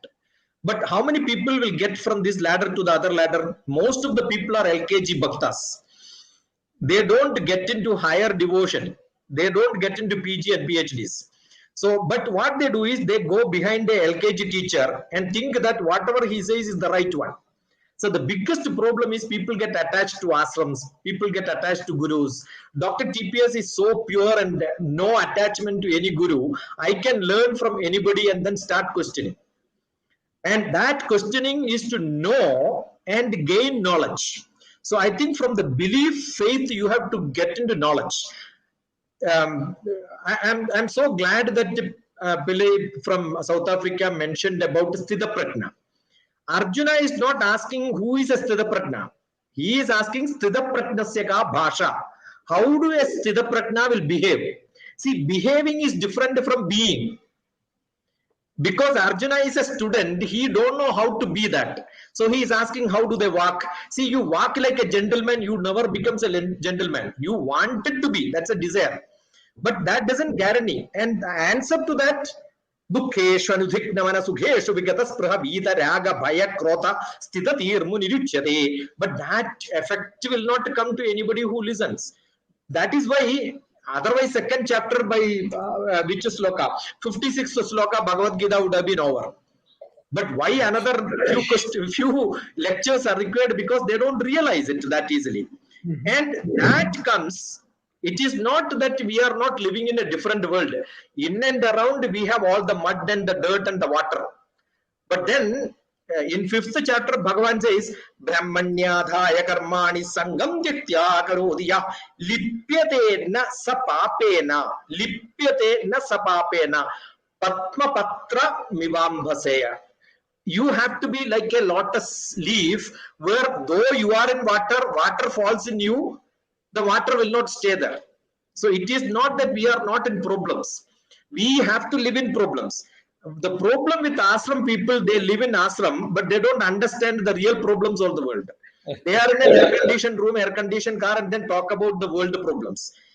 Only when your indriyas are open, indriyani paranyahu, indriyebhya param manaha. That indriya may see, I may see bad things, but my manas, the software need not process it. Even though the software processor, I react immediately. That doesn't matter. Don't keep it in my buddhi. Manasastu para buddhir. Yo buddhe paradastu saha. So I have to be in that level, that upper level spirituality. When I reach the Atma, I don't even question. If that question doesn't come, I am the purest. Thank you. That needs a lot of practice. That is why Bhagavan Krishna also told, it is not Lord Krishna. See, our problem is the word we use also has become British rule, Lord, and we have become Lord Rama, Lord Krishna. That itself says your learning is not from Bharatiya Shastra. You have learned from translated English from some other person who did not understand the essence of the book. Got it? So if you say Bhagavan Krishna, there is a different meaning than saying Lord Krishna. See, the problem is attachment instead of bondage and Lord instead of Bhagavan. These are all translated. See, the whole religious, spiritual discussions have gone from east to west and come back to east. And these are all messengers which have been remodified the original texts. Thank you. Thank you, Dr. Yes. This is the problem. The essence have to be understood from not the famous gurus, but the essence of. We have even great gurus put to their name as SAD Guru. I keep saying why gurus are sad in this world, yeah. So, thank you. Dr. TPS has raised many questions in that. He said that we need to practice it and we need to be it. We need to grow through life rather than going through life. Self-inquiry is the method. And the point is, we see many wrong things, but we need not to process any wrong things which are received by our senses. So I'll come to the last question to Professor Pillai. Professor Pillai, our audience are waiting. One point that you raised is very difficult. How I can behave alike with my friend and enemy both? So I want very practical tips for the audience. You said that a person who is spiritually realized will behave alike with the friend and foe. So give them very practical tips, executionable, usable now onwards. If I have an enemy, I feel he is an enemy, and I have a friend, how can I behave alike with both? Question to you. Thank you, Dr. Vikrantji. I think we can just take a leaf from what Karine said. She said it's easy to say it, but very difficult to practice.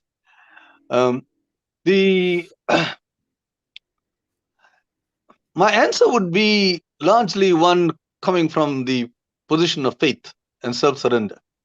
In that I would agree to disagree with Dr. TPS.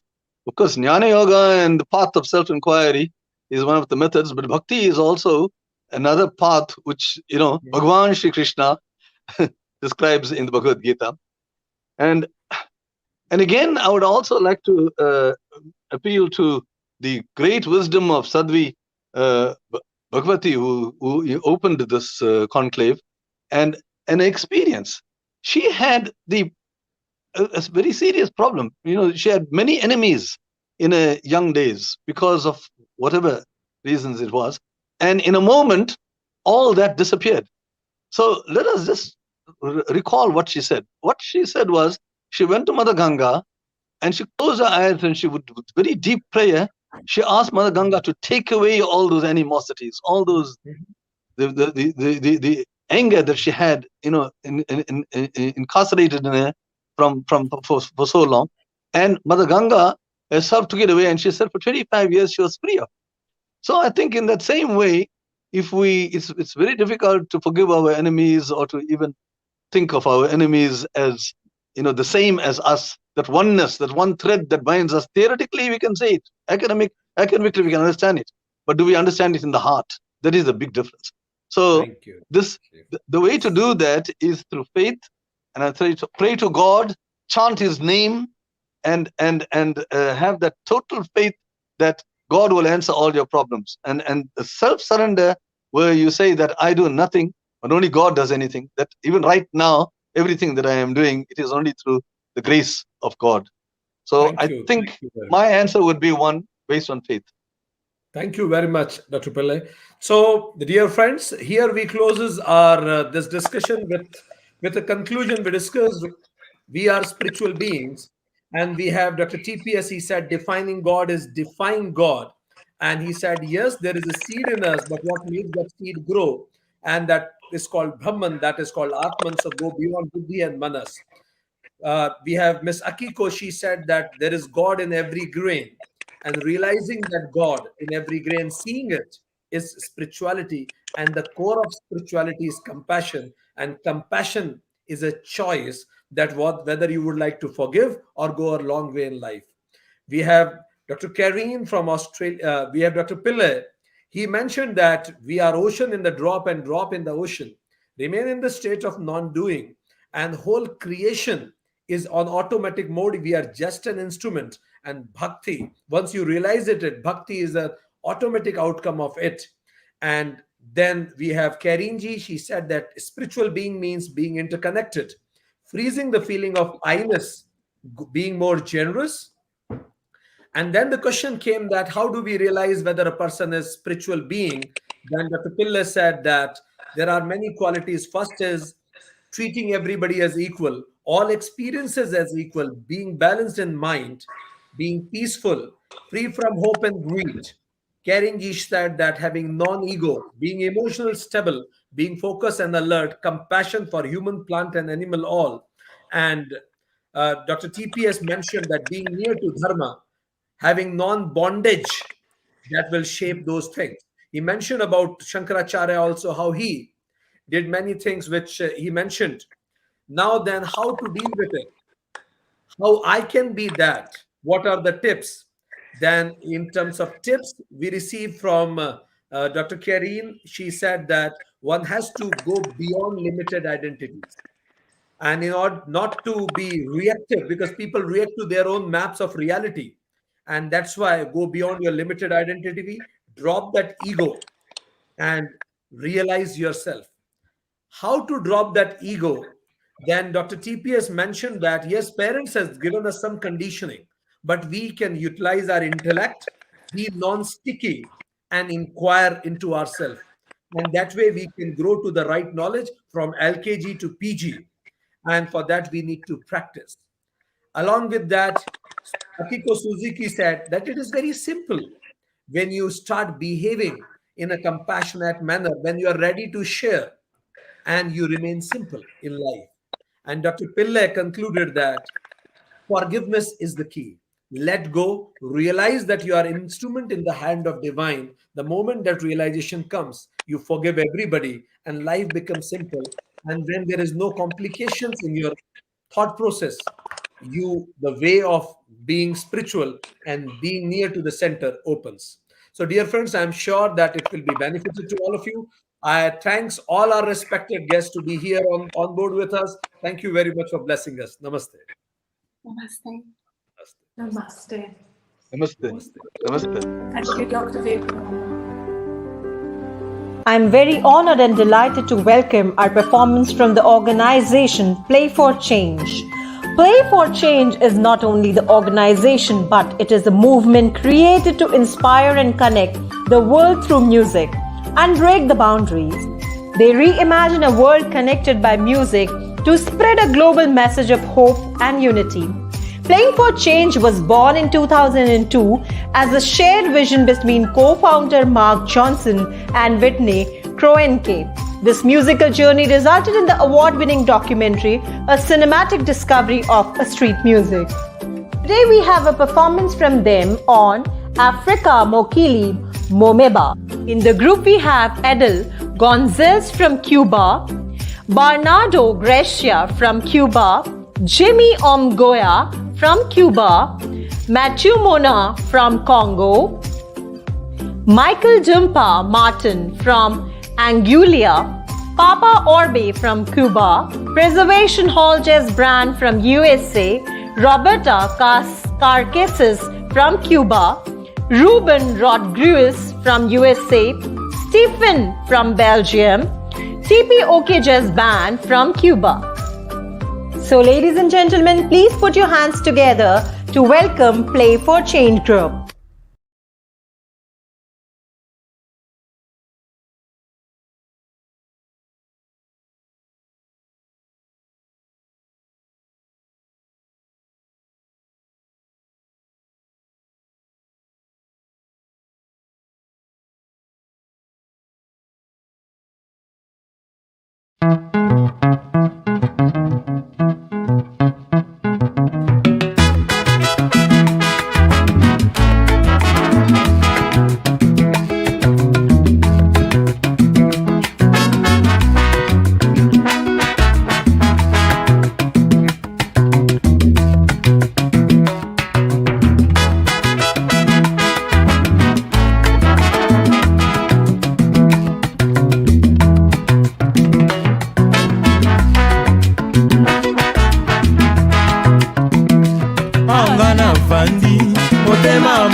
Ngai bambanda na miso anga na vandi motema mobongi te okomi omonisa ngai bambanda na miso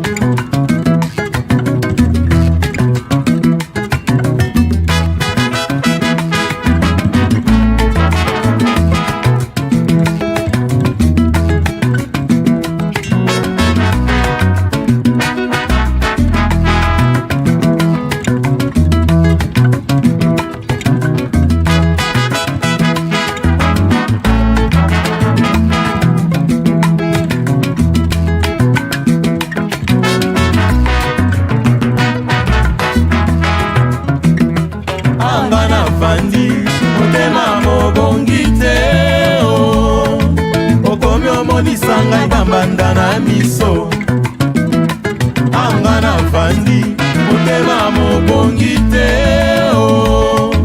okomi omonisa ngai bambanda na miso yala baneri l'Afrique sera compagna nakei mobembo nsima na ngai banzaka okanisa te sheri nakozongela yo nakei mobembo nsima na ngai banzaka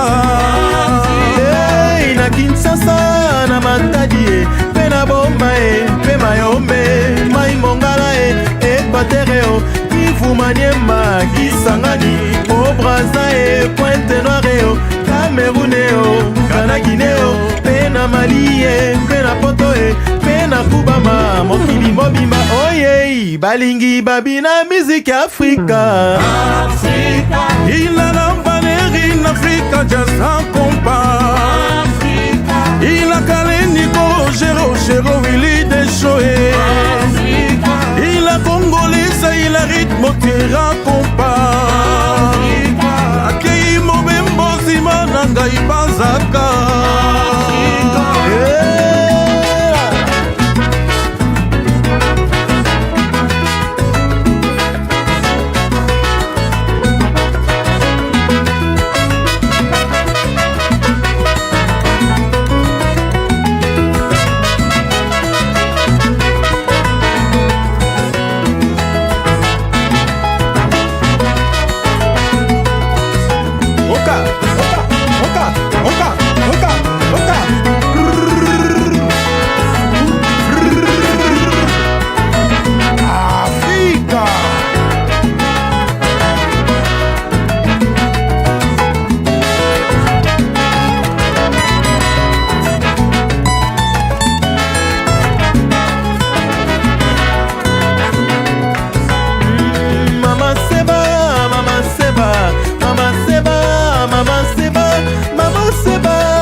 o kana Guineo mpe na Mali ye mpe na poto ye mpe na Amerika mokili mobimba oye balingi babina miziki Afrika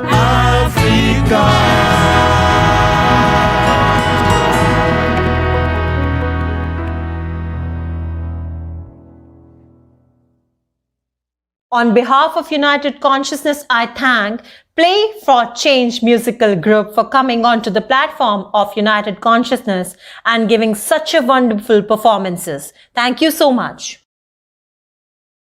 The next beautiful performance is from Ms. Swagata Chakraborty from Calcutta, West Bengal, a renowned artist in India and in US. She has an extensive repertoire that extends from the traditional classicals such as Khayal to light classicals such as Thumri, Kajri, Hori, Bhajan, etc. To geets such as Nazrul Geets, Rabindra Sangeet, and other modern songs in Hindi and Bengali.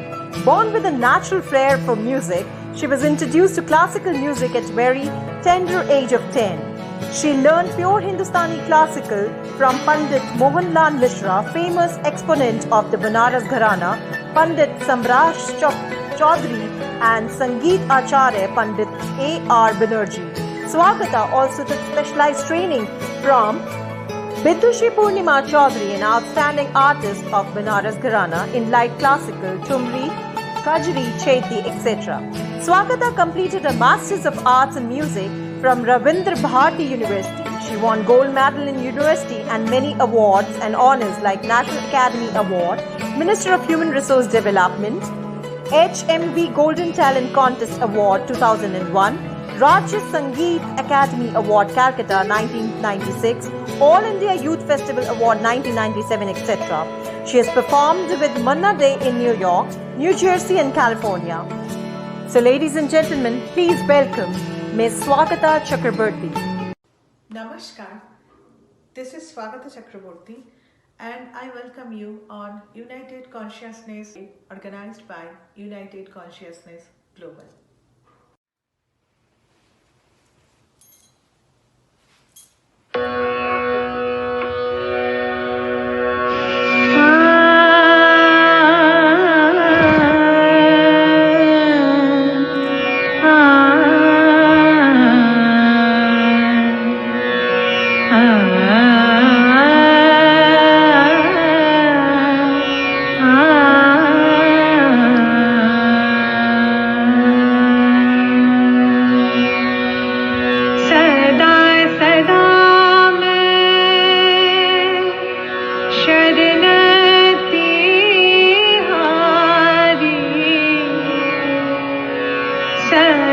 सदा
On behalf of United Consciousness, I thank Ms. Swagata Chakraborty for a beautiful performance. Thank you so much.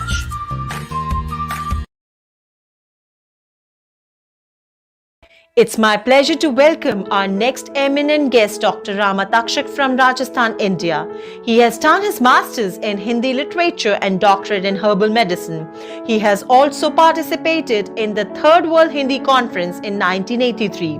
His hobby is to write poems and diaries, participated in many seminars and was active on various social platforms. He got Overseas Literary Award. He did his postgraduate diploma in public relations and advertising from Punjab University. He is a founder member of Saja Sansar Group, country director of Vishwarang Netherlands Festival, coordinator of international event Sahitya Ka Vishwarang. He has also written a poetry, Jab Maa Kuch Kehti Main Chup Reh Sunta, which has been included in the syllabus of Rajiv Gandhi University, Arunachal Pradesh. So, ladies and gentlemen, please put your hands together to welcome Dr. Ramatakshak. Good morning to everyone. Wish you all a very, very nice day and a very, very nice session. And I would like to extend my thanks to the organizers of this awareness program, which is indeed needed, required today and also tomorrow to continue it, because awareness is a process which needs the activity every day, every moment. I would like to introduce you the technique of drop the day meditation. With these words, a question may arise in your head that what is there to drop? We are keeping on collecting every day, every kind of thought process, anxiety, accumulating and accumulating and accumulating and never letting it go. So the question is very obvious. What is there to drop? Why to drop? Let me tell you one very simple example. Let me give you a very simple example. Whatever the thought process you are in, and if you go to the bed with that specific thought process, that process will sleep with you, will remain in your thoughts, will remain in your mind, and it will wake up with you. So, means that by letting that thought live in your mind, you have given space to the thought, to the idea, instead of to yourself.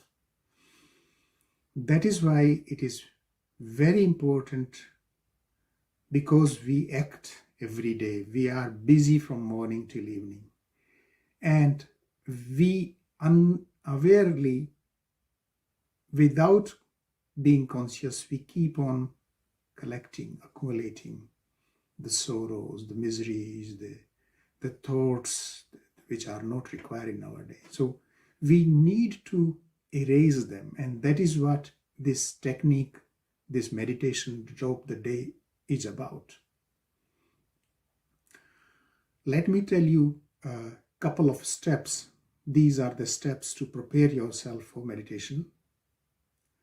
The first and foremost thing, what you have to do, what you need to do, that you have to wear very comfortable clothes. Means your waist should be free, no belt, no jeans. Your body within your clothes should feel free. it is in itself, that feeling is a liberation.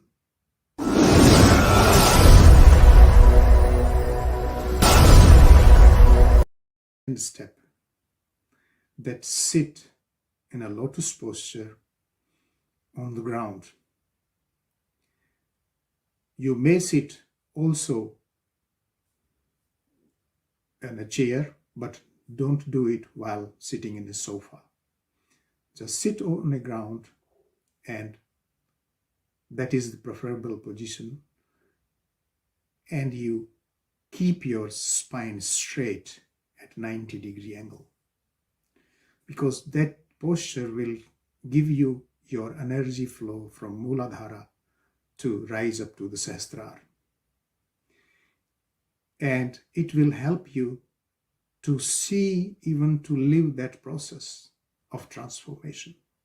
If you can sit for every day, even for an hour, in your chair, at home, or in the office with your backbone straight, you will feel after a couple of months, hey, there is something taking place in me. And you will be surprised to see that. So that is the second thing. The third thing, and the next thing, that when you are sitting on the ground, your clothes are comfortable, your spine is straight, let your eyelid fall on your eye. Very gently. There should be no tension in it, because that tension is the accumulation of the past, or with expectations for the future, which is not helping you right now. So just be relaxed. Close your eyes. Let the eyelid fall on your eyeball, and let your eyelid feel a bit heavy. It will start to become heavier as it starts to relax, in the sense of relaxation. So this was my third step. The next step.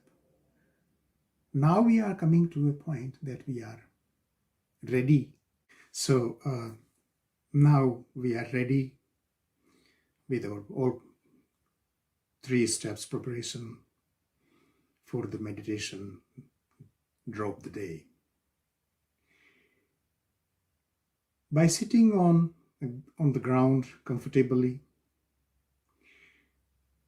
while wearing loose and comfortable clothes, keeping the backbone, your spine straight, and keeping your eyelids gently closed, we are ready now to move in. It is an inner journey, your own journey. You are alone there in this journey. There is no one. You have to be a traveler alone. So by keeping eyes closed, just start to look back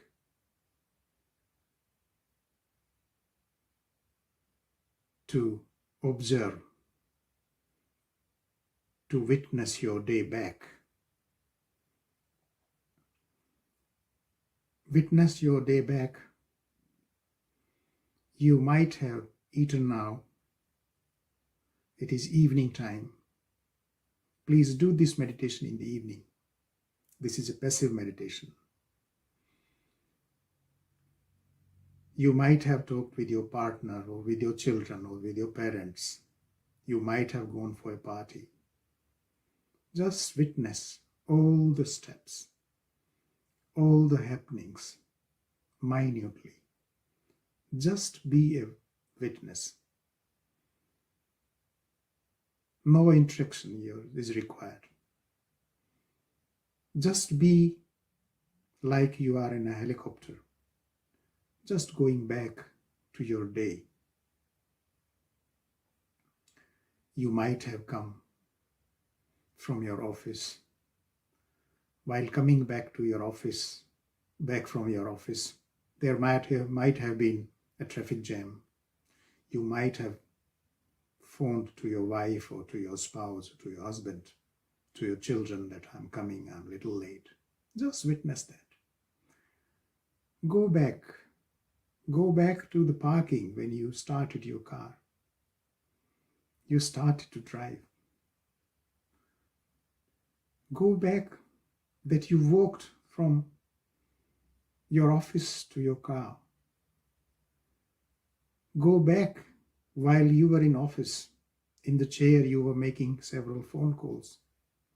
Some calls might be energetic, some might have been annoying. Just witness those. Just be in a helicopter. See the view of your life from a helicopter. That is what is called as helicopter view. And go back. Maybe you were with lunch with your friends, with your colleagues on the table. Just see it. Just observe it. You might have reached your office and there was something waiting for you. It might have cheered you, or it might have disappointed you.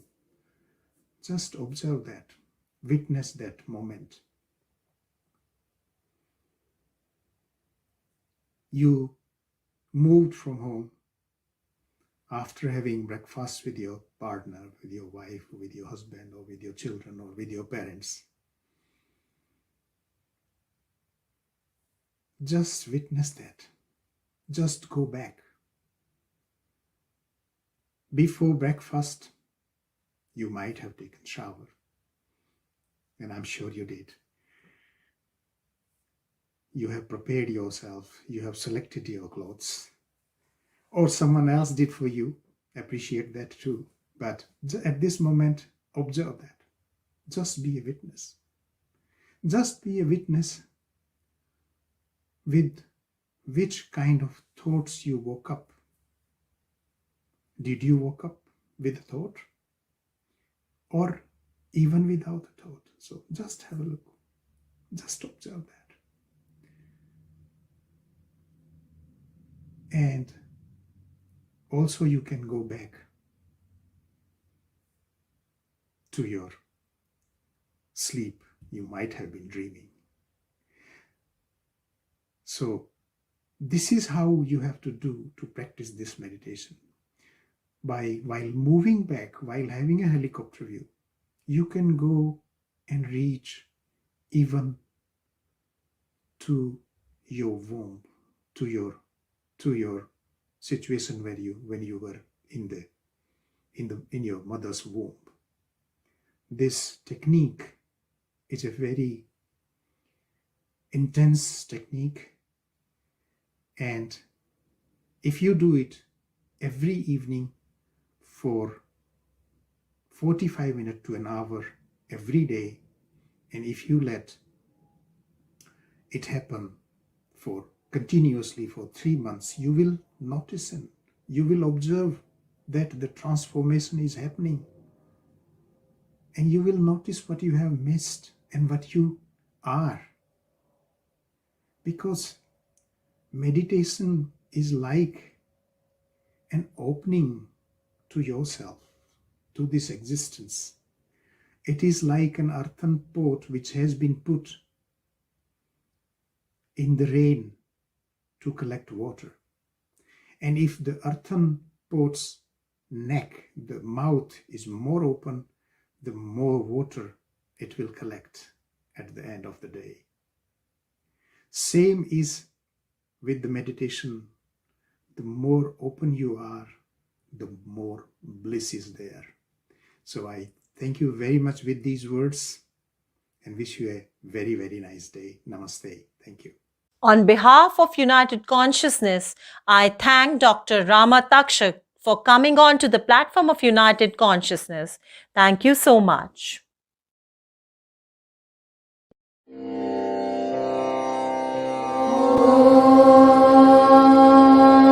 Sahana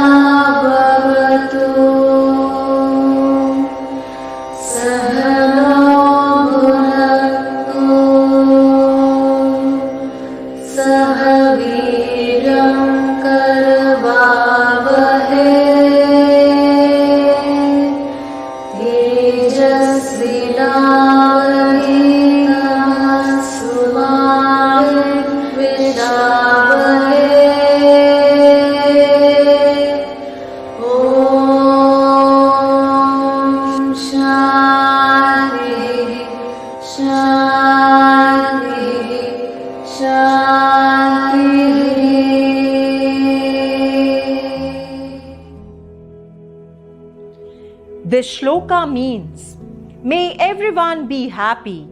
May everyone be free from all diseases.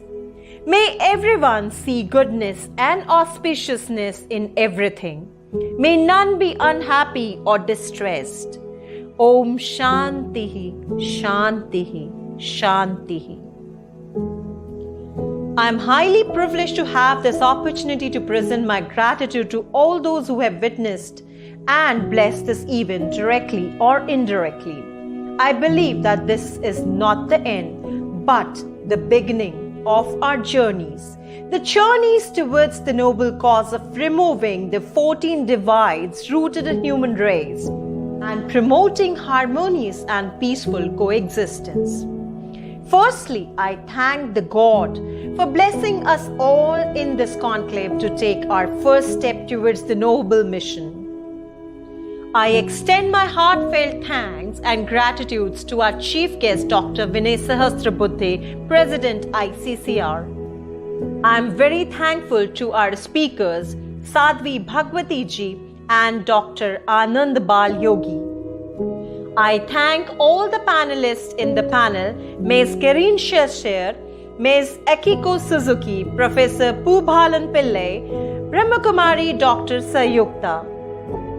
I am very thankful to our yoga specialist, Mr. Azmi Samjaga, and to the meditation specialist, Dr. Rama Taksha. I extend my heartfelt thanks to the musicians today from Play for Change Group and Swagataji.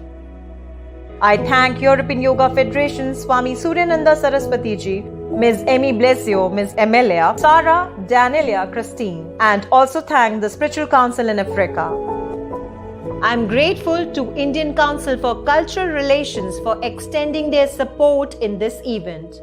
I owe my heartfelt thanks to Team Project Self USA, Shri Rajesh Rabindranath, Ms. Pavitra Srinivasan, Ms. Madhurika Arvind, Ms. Rashmi Kashi, Dr. Prasad Akavu, Dr. Vijay Reddy, Ms. Jeena Suresh, Mr. Karthik Palamalai, Mr. K. L. Alexander, Mr. Venkat Sriram Lalu, Ms. Deepthi Nair, Ms. Avneet Bad, Mr. Suresh, Mr. Devaraju, Ms. Deepa Arun.